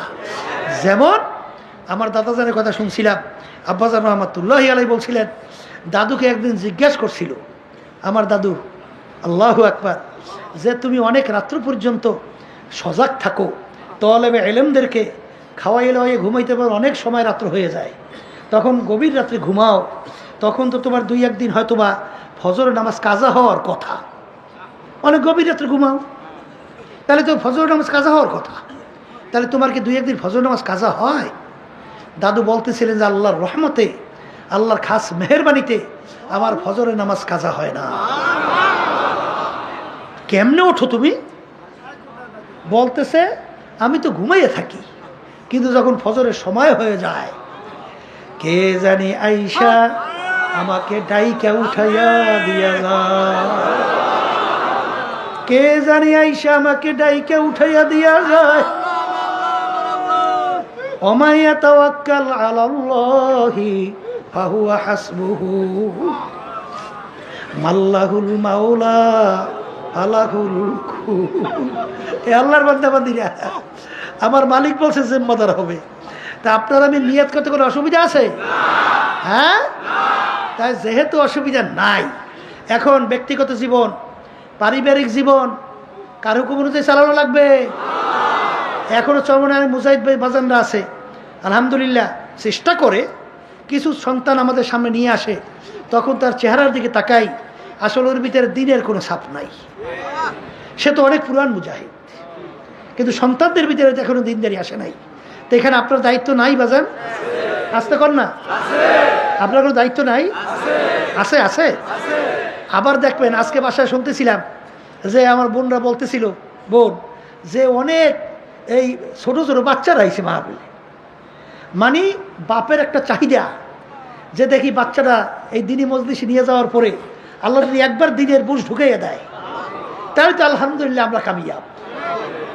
এই জন্য বাচ্চাদেরকে এই কষ্ট করিয়া তারপর নিয়ে আসছে এই দিনই মজলিসে, এই ঢুকাবার জন্য দিনের বুঝ। আর এক শ্রেণীর আছে বলা মানে পয়সা যাদের থাকে, ওরা একটু আনন্দ ফুর্তি একটু উল্লাস করে, চিত্ত বিনোদন করে, ঠিক মতো তাদেরকে দিতেই আছে। ওই যে আব্বাজারের কাছে দোয়া চাইছিল, হুজুর আমার সন্তানের জন্য দোয়া করেন, ইঞ্জিনিয়ার হয়েছে। কি হয়েছে? ইঞ্জিনিয়ার। আব্বাজান মাশাআল্লাহ, আপনার ছেলে ইঞ্জিনিয়ার হয়েছে, ভালো হয়েছে। তা আপনার ছেলে কি নামাজ পড়ে? বলে হুজুর ছোট তো, হুজুর বড় হইলে পড়বে। ইঞ্জিনিয়ার হয়েছে, এখনো কি ছোট, তাইলে বড় হইবে কবে আর পড়বে কবে? কলে মরিয়ে কবরে গেলে, এর আগে বড় আর সুরাত নাই, ঠিক কিনা? হ্যাঁ, এখানে আল্লাহর হুকুম নাই? আল্লাহ কি বলছেন? ও আনফুসাকুম ওয়া আহলিকুম নারা, নিজে জাহান্নামের আগুন থেকে বাঁচো, আহাল পরিবার পরিজনদেরকে জাহান্নামের আগুন থেকে বাঁচাও। দেখছি আমার আব্বাজান রহমতুল্লাহি আলাই কিভাবে সন্তানদেরকে নামাজ পড়াবার জন্যে, সন্তান তো অনেক সময় রাগ হইয়া যায়, মুরব্বীর আমাদের ওস্তাদদেরকে দেখছি কিভাবে একটা সন্তানকে, একটা ছাত্রকে আমলি বানানো যায়। কিন্তু বর্তমান যুগ অনেকে কিন্তু চাকরি মনে করে, এখন খেদমত মনে করে না। আমার আয়ত্তে একটা ছাত্র, এই ছাত্র যদি আজকে নায়েবে রসুল না হয়, আমলদারি উঠেই না দিতে পারি, এটা তো আমার জন্য বদনসিব। আর আগের যে ওস্তাদদেরকে দেখতাম পাগলের মতো কিভাবে একটা ছাত্রকে আমলে উঠানো যায়, একবার যদি আল্লাহর মধ্যে স্টার্ট হয়ে যায় যথেষ্ট, আলহামদুলিল্লাহ। কি কথা ঠিক কিনা? সেখানে আপনার চেষ্টা লাগবে না। এখন অনেকে কিন্তু আবার চেষ্টা করে সব ইংরেজি বাংলা বেপরদা, আবার ইংলিশ মিডিয়াম হ্যাঁ পড়ায়, আর গৌরব করে কি বলে আমার সন্তান ইংলিশ মিডিয়ামে পড়ে। বেশ ভালো কথা, আপনার ছেলে ইংলিশ মিডিয়ামে পড়ে, নামাজ পড়ে? তা তো পড়ে না। শুধু নামাজ, বর্তমানে ইংলিশ মিডিয়ামের কথা শুনছি, সেখানে পরিবেশ নাকি জোড়ায় জোড়ায় বসায়, জোড়া বসে, বুঝেন নাই? মহিলা পুরুষ, মহিলা পুরুষ, মহিলা পুরুষ, এই হয়েছে জোড়া। মানে প্রথম থেকেই সব ধ্বংস করে দেয় ইংলিশ মিডিয়াম। বেশ ভালো কথা, ইংলিশ শেখা তো দোষ না, ইংলিশ হওয়া দোষ, ইংরেজ হওয়া দোষ, ইংলিশ শেখা দোষ না। এর জন্য আল্লাহ রাসূল সাল্লাল্লাহু আলাইহি ওয়াসাল্লাম বলেন, তলাবুল ইলমি ফারিজাতুন আলা কুল্লি মুসলিম, প্রত্যেকটা মুসলমান মহিলা পুরুষ তাদের ইলমে দ্বীন শিক্ষা করা ফরজ। এখন এই গুরুত্বটা আসবে কার কাছে? এই গুরুত্বটা আসবে যারা মুসলমান দাবি করবে, যারা ইমানদার দাবি করবে, যারা আল্লাহ রসুল, আল্লাহ রসুলের উপরে ইমান আনবে, যারা পরকালকে বিশ্বাস করবে, তাদের কাছে হাদিসের গুরুত্ব আসবে। আর শুধু ওদিকে হুজুরে এখন বুড়ো হয়েছে তো একটু হস্টাস করিয়া এখন শুধু নামাজ টামাজ পরে রোজাও রাখে, পোলা সব খারাই মতে, হে খুব নার্ভাস হয়ে গেছে। হ্যাঁ, এটা ভালো, কিন্তু বাজান মনে রাখা লাগবে, সন্তানকে যদি তুমি তোমার সাধ্য অনুযায়ী তোমার আয়ত্তে থাকা অবস্থায় দিনদার না বানাবার চেষ্টা করো, তাহলে ওই সন্তান কিন্তু তোমাকে সহ জাহান্নামে ঝাঁপ দেবে। কথা ঠিক না? ঠিক। ডাইরেক্ট বলবে, মালিক আমার হাতে জাহান্নামে শিকল লাগাইছো, আমার বাপ মা আমাকে ইচ্ছা করলে আমাকে দিনদার বানাইতে পারতো, কারণ তাদের আয়ত্তে আমি ছিলাম, কিন্তু আমাদেরকে দিনদার বানায় নাই। এখন তাদেরকে ছাড়া আমি জাহান্নামে যাব না। ওই সময় কোনো খাতির বাতিল নেই, কারণ সে দেখছে যে জাহান্নামে তো আমি যাইতেছিলাম তাদের কারণে, ইচ্ছা করলে আমাকে দিনদার বানাইতে পারতো। ইংরেজি বাংলা শেখেন, সমস্যা নাই, আরও শেখেন, সমস্যা নাই, কিন্তু সর্বপ্রথম আপনার ইলমে দ্বীন শিখতে হবে। কথা ঠিক না? ঠিক। দ্বীনের বুঝ না আসা পর্যন্ত আপনাকে কে বানাইছে, কেন বানাইছে, ছিলেন কোথায়, আছেন কোথায়, যাইবেন কোথায়, সৃষ্টিকর্তার পরিচয়, আমাদের করণীয় বর্জনীয়, এটা আপনি জানবেন কিভাবে? ক্লাস 1 থেকে শুরু করে এই ক্লাস পর্যন্ত কোথায় শিখায়? কয়েক তো নামাজ ফরজ আসতে কয়, আমার সৃষ্টিকর্তার হুকুম কি কি, কোনটা করা যাবে কোনটা করা যাইবে না আসতে কয়, শিখায়? তাই শিখাইলো কি? কি শিখাইলো? শিখাইলো কি? কেমনে বাংলাদেশে টাকা পাচার করে বিদেশে ওই বেগমপাড়া তৈরি করা যায় না, আর লক্ষ লক্ষ মায়ের কোল কেমনে গুলি করে মানে শেষ করা যায়, পাখির মতো রাস্তায় ফেলাই দেওয়া যায়, এই শিখছে না? এছাড়া কি শিখছে? এই জন্য আমার বাজানদেরকে বলবো যে বাপ মায়ের কিন্তু দায়িত্ব আছে সন্তানদেরকে দিনদার বানাবার জন্যে। কি আল্লাহ রাজি আছি না? আল্লাহ তৌফিক দান করে। এরপরে আমার বাজানদেরকে বলবো, সামাজিক ব্যাপারে মালিকের হুকুম, কামাইয়ের ব্যাপারে নাই, খরচের ব্যাপারে নাই। এখন অনেক বুঝাইতে কথা আমি শুনলে আশ্চর্য হয়ে গেছি, কলে এখনো সম্পদ টাকা বাড়াবার জন্যে ব্যবসার সাথে সুদ মিশ্রণ করছে। ব্যাংক থেকে আনছে লোন, সুদি ব্যাংক, এবং বিভিন্ন জায়গায় সুদি কারবার করছে। চরমনাই তো অনেক শোনা যায়। এই চরমনাই বসবাস করিয়া কিছু সুদি আছে আমাদের এলাকায়, এই সুদিরা টাকায় সুদ দিয়ে লাগায়। আবার কিছু আবার মুসলমান দাবি করিয়া ওই সুদের টাকা নিয়া সুদে আরাম আছে, হারামে আরাম আছে, শেষ মতো ঘর বাড়ি থইয়ে পলান্যের ইতিহাসও আছে। কামাই করে কয়টা ওরা দেবে কয় টাকা। এই জন্য সুদে 70টার মতো গুণা, সবচেয়ে ঘৃণিত। নাউজুবিল্লাহ। এই জানেন না গুণা, শোনেন না, এই ঘৃণিত আল্লাহ রাব্বুল আলামিনের কাছে। তা তুমি কিসের ইমানদার, কিসের মুসলমান? তুমি যদি ইমানদার হইতে, মুসলমান হইতে, আখিরাতে বিশ্বাস করতা, যেই সুদের ব্যাপারে আল্লাহ ডাইরেক্ট ঘোষণা করছেন, আহাল্লাল্লাহুল বাইআ ওয়া হাররামার রিবা, আমি তোমাদের জন্য ব্যবসাকে হালাল ঘোষণা করলাম, সুদকে হারাম ঘোষণা করলাম।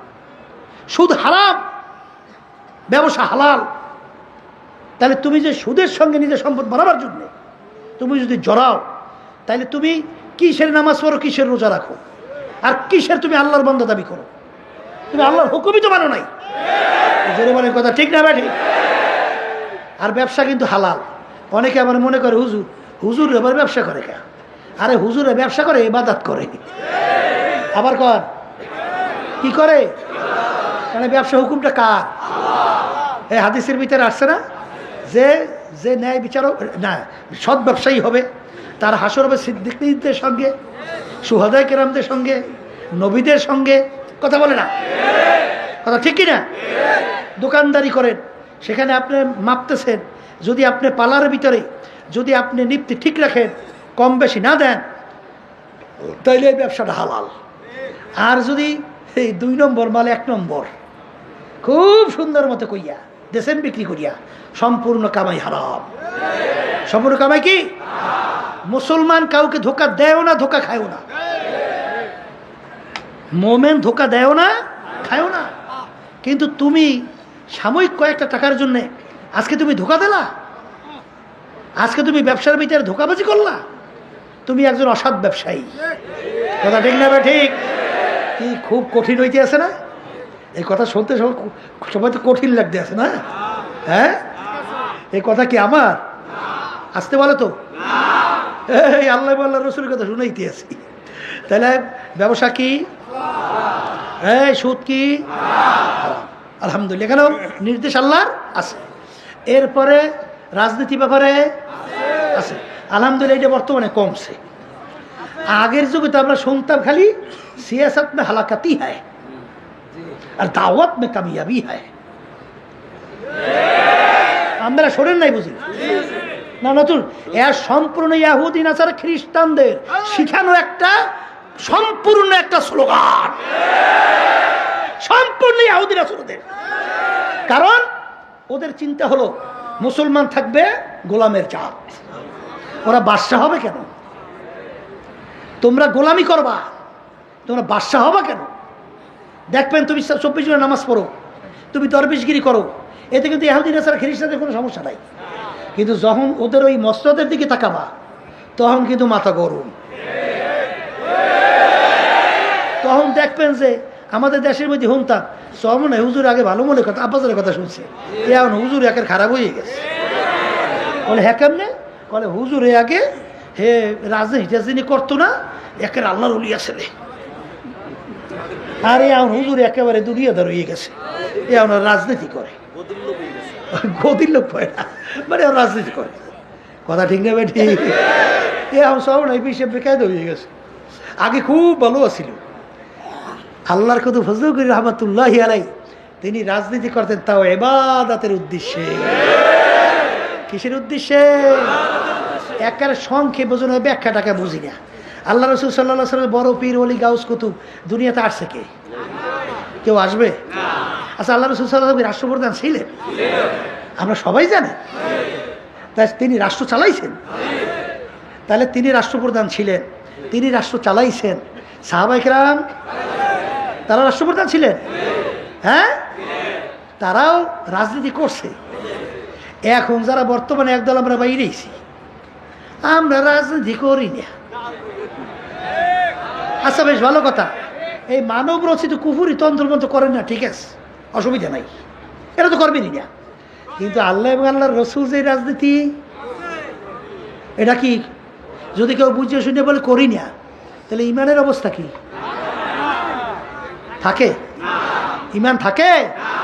উদখুলু ফিস-সিলমি কাফা। অনেক সময় বলি, আব্বাজান বলতেন, ছাত্র 10 সাবজেক্ট পরীক্ষা, 9 সাবজেক্টের 100 মধ্যে 100 নম্বর, 1 সাবজেক্টে ফেল। ছাত্র কি? দেখেন, আপনারাই বলতেছেন ফেল, আপনারাই বলতেছেন ফেল, আর 10 সাবজেক্টে গড়ে 33 করে নম্বর। সবসময় পাশে মনে রেখেন, কুল হুয়াল্লাহু আহাদ আল্লাহুস সামাদ। আল্লাহর কোনো জিনিসের প্রয়োজন আসতে কয়? কোনো জিনিসের প্রয়োজন? আপনার আমার নামাজ দিয়ে আল্লাহ কি করবে বলেন? আপনার আমার রোজা দিয়ে আল্লাহ কি করবে? আপনার আমি জাকাত দিয়ে আল্লাহ জাকাত দিয়ে কি করবে? আমরা হজ করি, আল্লাহ আমাদের হজ দিয়ে কি করবে? এটা আল্লাহর প্রয়োজন? আমরা কোরবানি পশু জবাই করি, কি আল্লাহর দরকার আসতে কত? তাই একটু নামাজ পড়ি যে দরবেশ হয়ে গেছেন, এখন দেখলে বুজুর্গি, খুব বুজুর্গ হয়ে গেছেন, ওরে সর্বনাশ। এখন সবসময় তাসবিহ হাতে থাকে। ওদিকে আল্লাহর জমিন, আল্লাহর জমিনে আল্লাহর দিন প্রতিষ্ঠার জন্যে কোনো চিন্তাও নাই, চেষ্টাও নাই, অন্যায়ের প্রতিবাদে কোনো কথা নাই।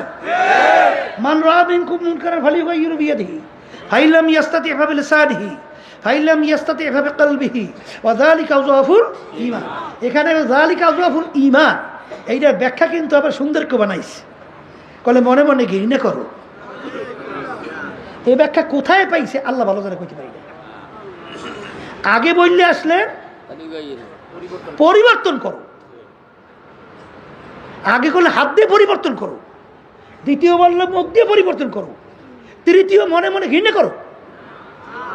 পাইলেন কোথায়? আল্লাহ মাফ করুক, ইয়াও এহুদিন আসলে খ্রিস্টানদের শিখানো ব্যাখ্যা। কারণ কি তা জানেন? কারণ আপনি তো মনে মনে ঘৃণা করলে আপনার ইমান ঠিক হয়ে গেল, রক্ষা হইল। ইমান কি হইলো? রক্ষা হইল না? মনে মনে ঘৃণা করো, এটা হইলেই তো আপনার ইমান রক্ষা হয়, কি হয় না? কিন্তু আপনার তখন তো ভিতরে চিন্তা আসবে না যে এর পরিবর্তন কিভাবে করতে হয়। তখন তো ইমানের প্রশ্ন, তখন তো আপনার পরিবর্তনের জন্য চিন্তা আসবে। আর এখানে চিন্তা করার দরকার নাই তো, কারণ ইমান ঠিক আছে তো।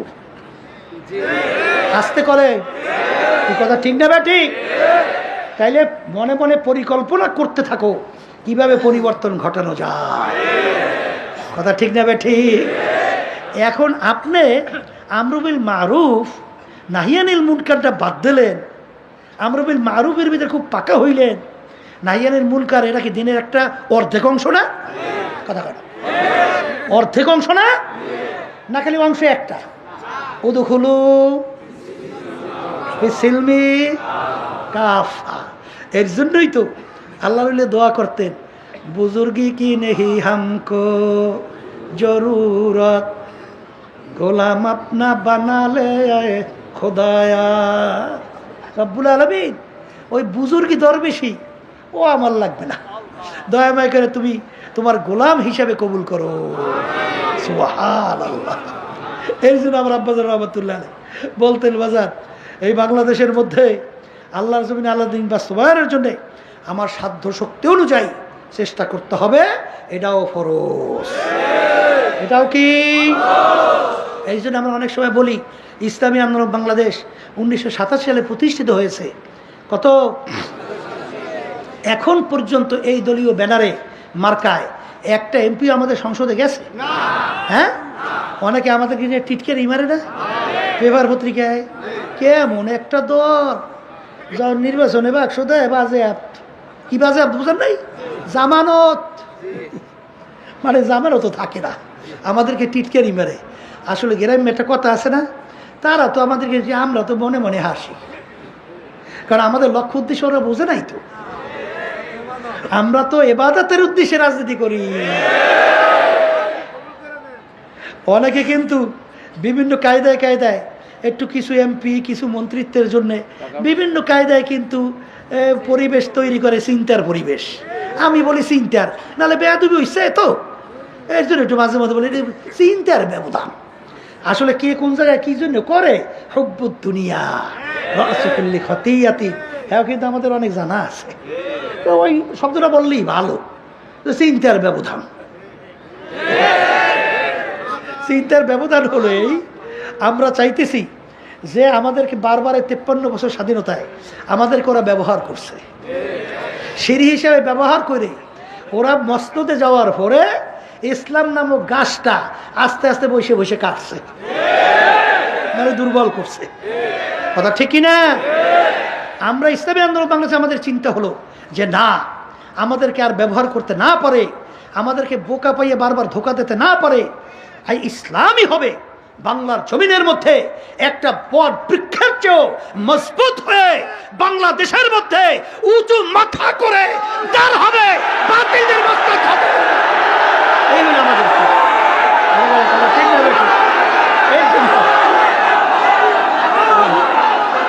বসেন বসেন, যে কথা বলতে চাইছি না, বসেন বসেন।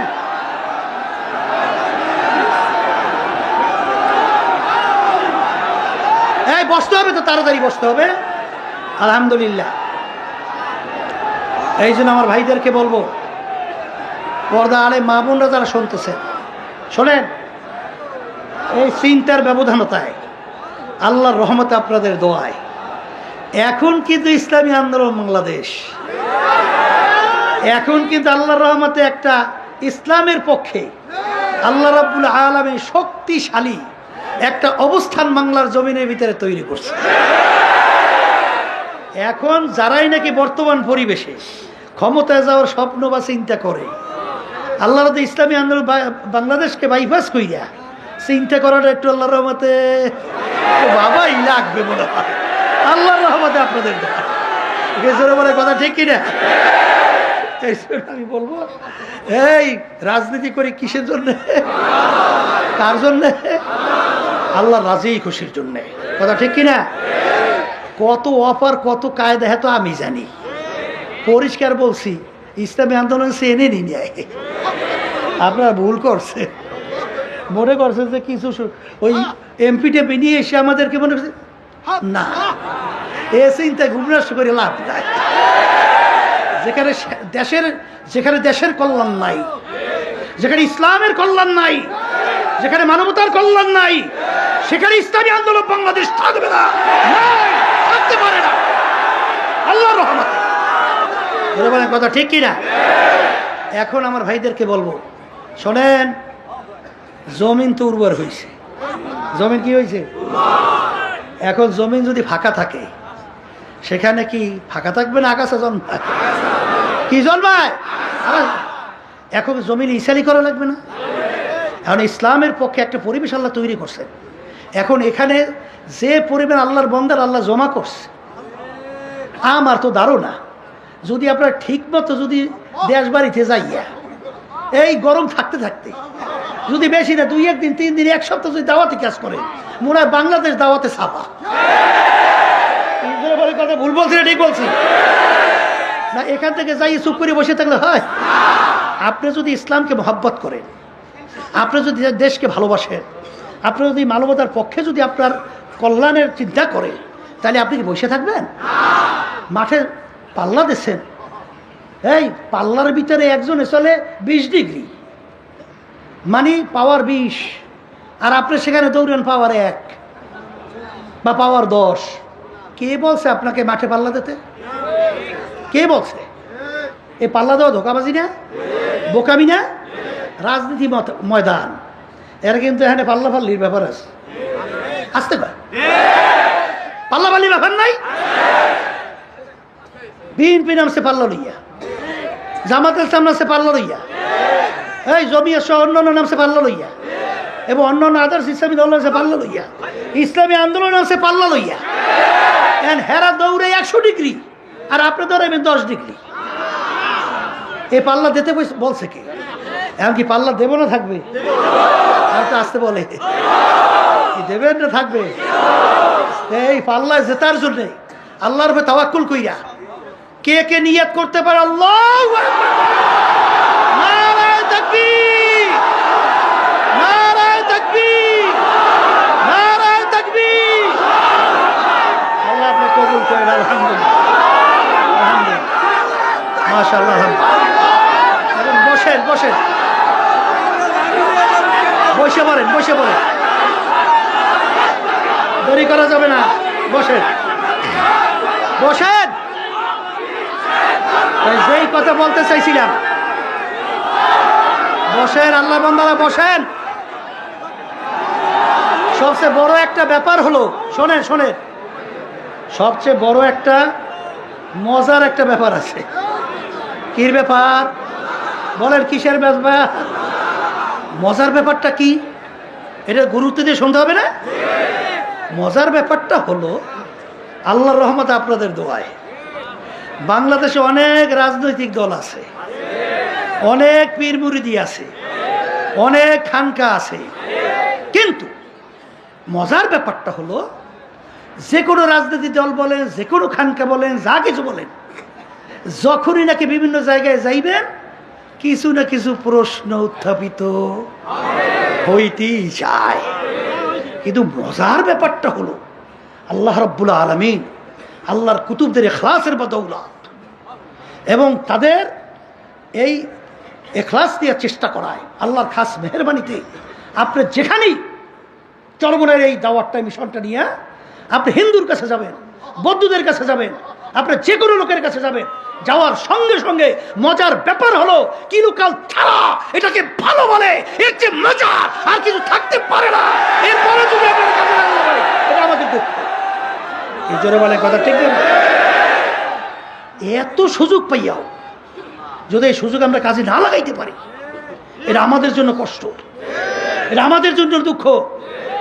दिन के सूरज डूब रही है हम लोगों की सामने, रोज़े महशर क्या जब है मुस्तफा की सामने। এই আল্লাহর বান্দারা, পর্দা আলে মা বোনেরা, তুমিও থাকবে না, আমিও থাকবো না। আল্লাহর খুদু ফজলুল করিম আমাদের মাঝে নাই, আর কোনো দিন আসবে না। ইসহাক সাহেব রহমাতুল্লাহি আলাইহি নাই, কিন্তু বাবা তুমি আর আমি আজকে দুনিয়ার ভিতরে আল্লাহ রাখছেন। যদি তোমার আমার হারাকাত সাকানাত, তোমার আমার চেষ্টার মাধ্যমে যদি ইসলাম নামক গাছটা যদি একটু মজবুত হয়, মালিক তো কিয়ামতের ময়দানে বান্দাবান্দিকে মাফ করার জন্য ওসিলা তালাশ করবে। আমার মালিক যদি জিজ্ঞাসা করে, বান্দাবান্দি এইটা করছো কাজ, জবাব দেওয়ার কোনো ক্ষমতা নাই।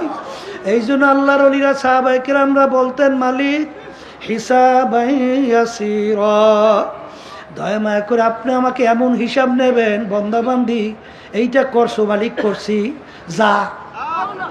শব্দ কি? যা, আর কোনো কথা নাই। এর নাম হলো হিসাবান ইয়াসীরা। আমার মালিকের কাছে দোয়া করেন, মালিক আপনি আমাদেরকে হিসাবান ইয়াসীরা দান করেন।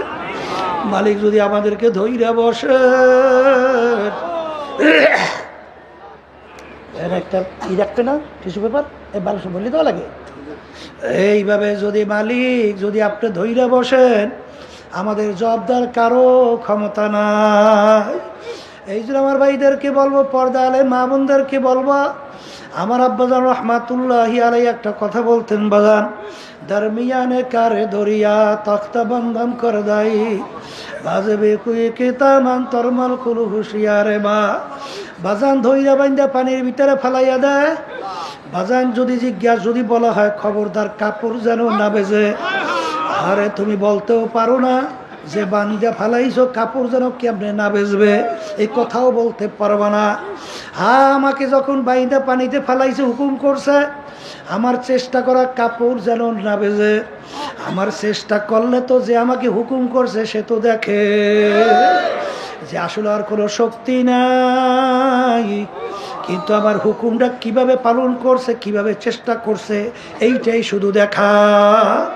এই আল্লাহর বান্দারা, পর্দা আলে মা বোনেরা, আল্লাহ পর্যন্ত বন্দাবান্দি তার নিজের ক্ষমতায় পৌঁছা, এটা কোনোদিন সম্ভব না।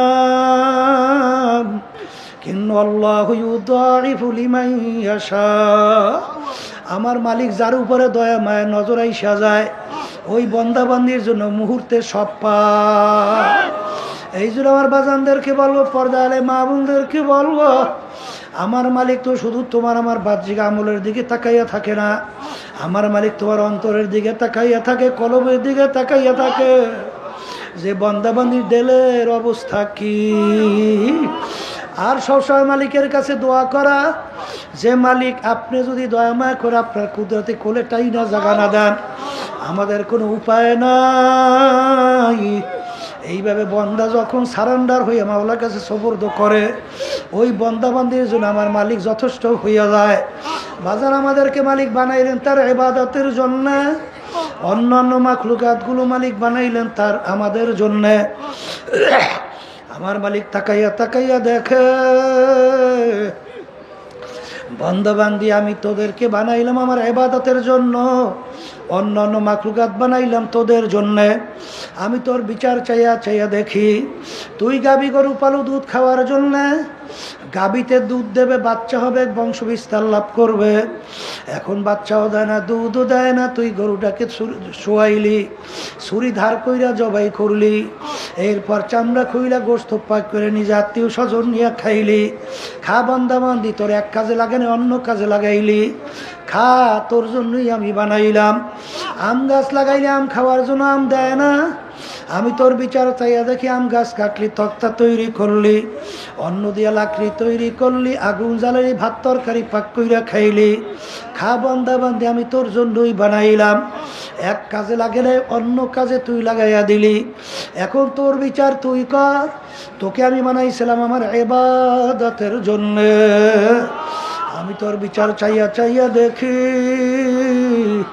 ফজরের সময় মুয়াজ্জিন আমার পক্ষ থেকে তোকে দাওয়াত দেয়, আসসালাতু খায়রুম মিনান নাওম, ঘুম হইতে নামাজ ভালো।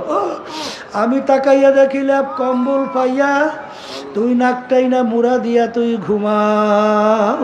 তুই আমার হুকুম পালনের জন্য তোকে আমি মসজিদে নামাজে পাই নাই, তোকে আমি ফজরে নামাজে পাই নাই, জোহরে তোকে আমি ডাকলাম পাই নাই, আসরে ডাকলাম পাই নাই, মাগরিবে ডাকলাম তোকে আমি পাই নাই, তোকে এশায় ডাকলাম পাই নাই, রমজানে রোজা রাখার জন্য বলছি রাখো নাই, হজ যাকাত ফরজরে আদায় করতে বলছি আদায় করো নাই, সুন্নাত তরিকা অনুযায়ী চলতে বলছি চলো নাই, হারাম হালাল তমিজ কইরা খাইতে চলতে বলছি খাও নাই চলো নাই। এক কথায় তোকে আমি বানাইছিলাম আমার ইবাদতের জন্য। তোকে যখন আমার ইবাদতের পাই নাই, এখন তোকে আমি কোন কাজে লাগাবো?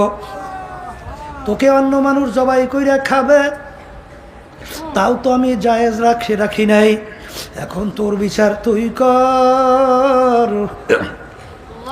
তোকে আমি কোন কাজে লাগাবো? আমার মালিক বলে, বান্দা বান্দি মনে রাখিস, আমার একটা কাজ আছে, আমার একটা চুলা আছে,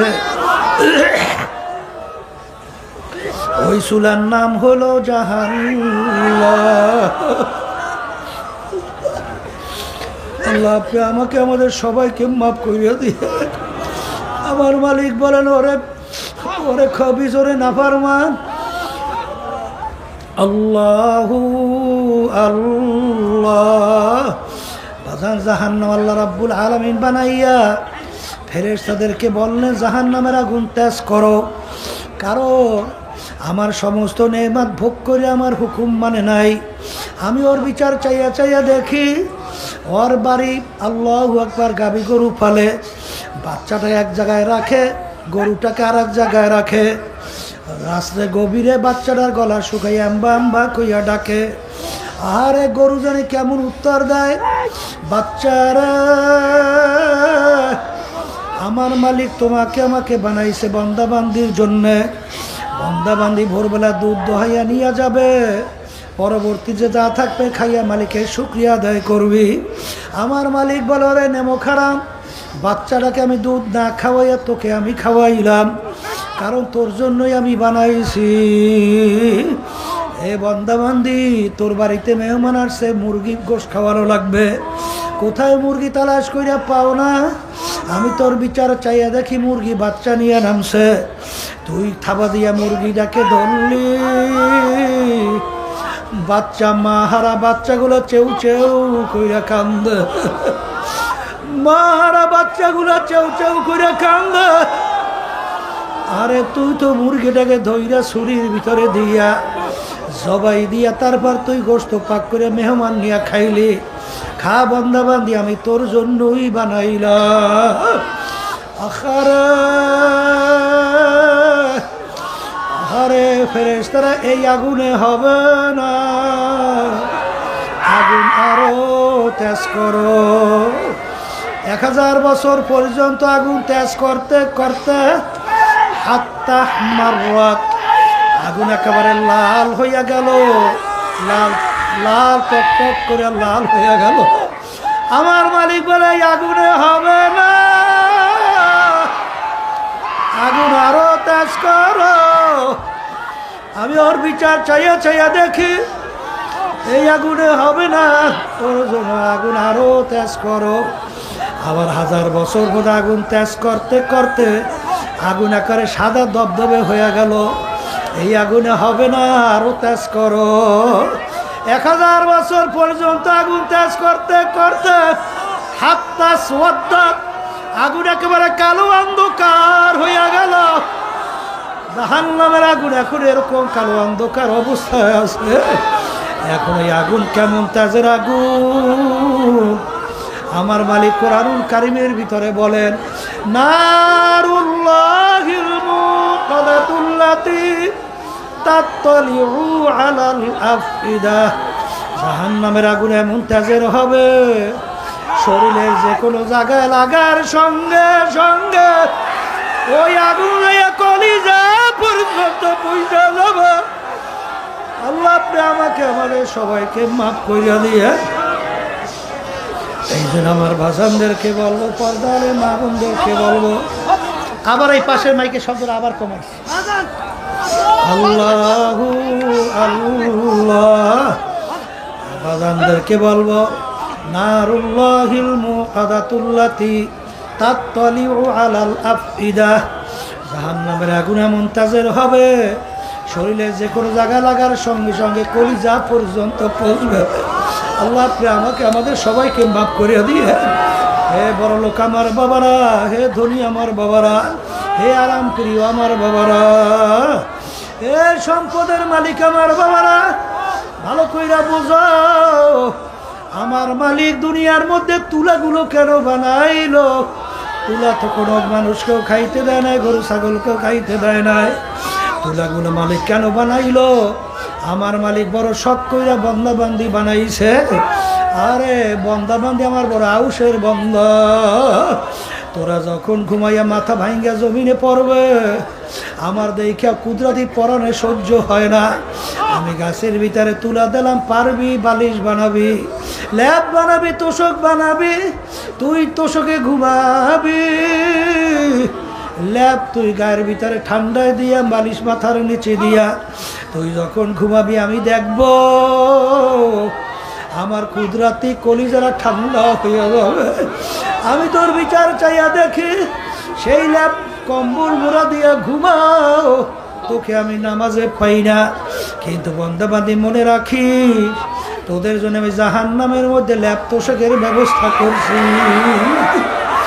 আমি জাহান্নামা মিহাদু আমি ফাউকিহিম আল্লাহ।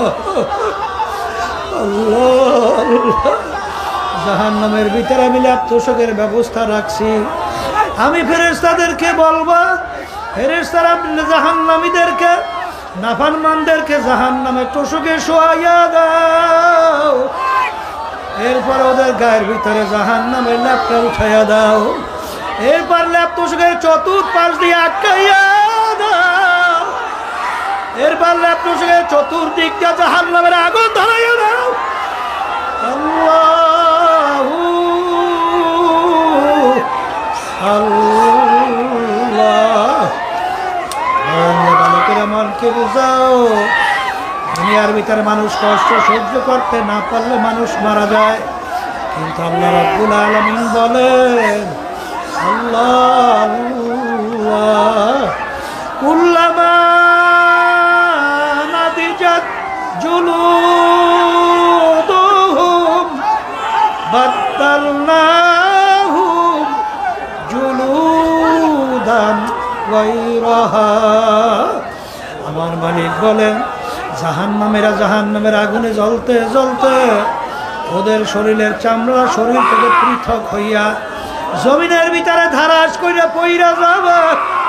লা ইয়ামুতু ফিহা ওয়া লা ইয়াহইয়া, মানুষ বাঁচবেও না মরবেও না, মরণ তালাশ কইরা পাওয়া যাবে না। আবার নতুন চামড়া গজাইয়া যাবে, আবার জ্বলতে জ্বলতে চামড়া পইরা যাবে। আল্লাহ আপনি আমাকে আমাদের সবাইকে মাফ কইরা দিও। হে দুনিয়াদার পাগল, আমার মালিক বড় দয়ার মালিক, আমার মালিক বড় মায়ার মালিক। আজকে যারা দুনিয়ায় থাকা অবস্থায় এই জাহান্নামের ভয়, আমার মাওলার আযাব ও গজবের ভয়, যারা দুই চোখের পানি ফেলাইয়া কাঁদবে, ওই জাহান্নামের আগুন চোখের পানি সারা ঠান্ডা হবে। বাবা, কিয়ামতের ময়দান, জাহান্নাম যখন গরিব গরিব ডাক দিয়া জাহান্নাম কিয়ামতের ময়দানের দিকে আসবে, আল্লাহর হাবিব সেজদায় পড়ে কাঁদবার বলে, মালিক, জাহান্নাম যদি একটা আমার উম্মাত খাইয়া ফেলে, আমি আপনার ইজ্জত জালালের কসম করে বলছি, আমি আপনার বেহেশতে যাব না। আল্লাহর হাবিব কান্দে। আল্লাহ রাব্বুল আলামিন বলেন, হাবিব গো, মাথা উঠাও, তোমার কান্না সহ্য করা যায় না। আরে উঠাইয়া যখন পানি দেবে, যাও জাহান্নামের দিকে ছিটানি মারো। যখন এই পানি নিয়ে জাহান্নামের দিকে ছিটানি মারবে, জাহান্নাম কেত কেত করে পিছনে দৌড় মারবে। আল্লাহর হাবিব বলবেন, মালিক রে, এত ফেরেশতা জাহান্নামকে ধইরা রাখতে পারে না। এই আপনার কোন কুদরতি পানি দেওয়ার সঙ্গে সঙ্গে জাহান্নাম পিছনে দৌড় মারলো। আল্লাহ রাব্বুল আলামিন বলে, হাবিব গো, এ কোনো কুদরতি পানি না। আমার বান্দা বান্দিরা, আপনার উম্মতেরা দুনিয়া থাকা অবস্থায় যারা এই জাহান্নামের ভয় দুই চোখের পানি ফালাইয়া কাঁদছে, সেই চোখের পানি এই পানি। এই জন্য আমার বাজানদেরকে বলবো, গুনার কথা মনে করো, দিলটাকে ভাঙ্গো, দুই চোখের পানি ছাড়ো, আমার মালিকের কাছে ডাক দাও, আল্লাহ, এ আমার দয়ার মালিক, তুমি এই ময়দানের দিকে তাকাইয়া দেখো, মালিক, তুমি আমাকে জাহান্নামে ফালায়ো। দেখলে কিস্তি বানা, কিস্তি আপনা দেখলো, গহরায় দরিয়া কি আল্লাহ কিসি না ডোবু জানে গো। 3.5 নৌকার মাঝির দলেরা খুব সতর্ক অবস্থায় পারি জমা। সমুদ্র বড় ভয়াবহ, সমুদ্রের ভিতরে বড় তুফান তুফান। যদি হালকা, যদি দুর্বল, তক্তা নিয়ে পারি জমাও, যখন দুই পাশ থেকে ঠাস ঠাস বাড়ি মারবে, তোমাকে সহ সমুদ্রে ডুব দেবে। 3.5 নৌকার মাঝির দলেরা, মৌতের সমুদ্র, কবরের সমুদ্র, মিজানের সমুদ্র, কিয়ামতের ময়দানের সমুদ্র, এই সমুদ্রের ভিতরে পারি জমানো লাগবে। হালকা ইমান নিয়ে পারি জমাইলে আযরাইল সালাতু ওয়াস সালাম যখন থাবা মাইরা বলবে,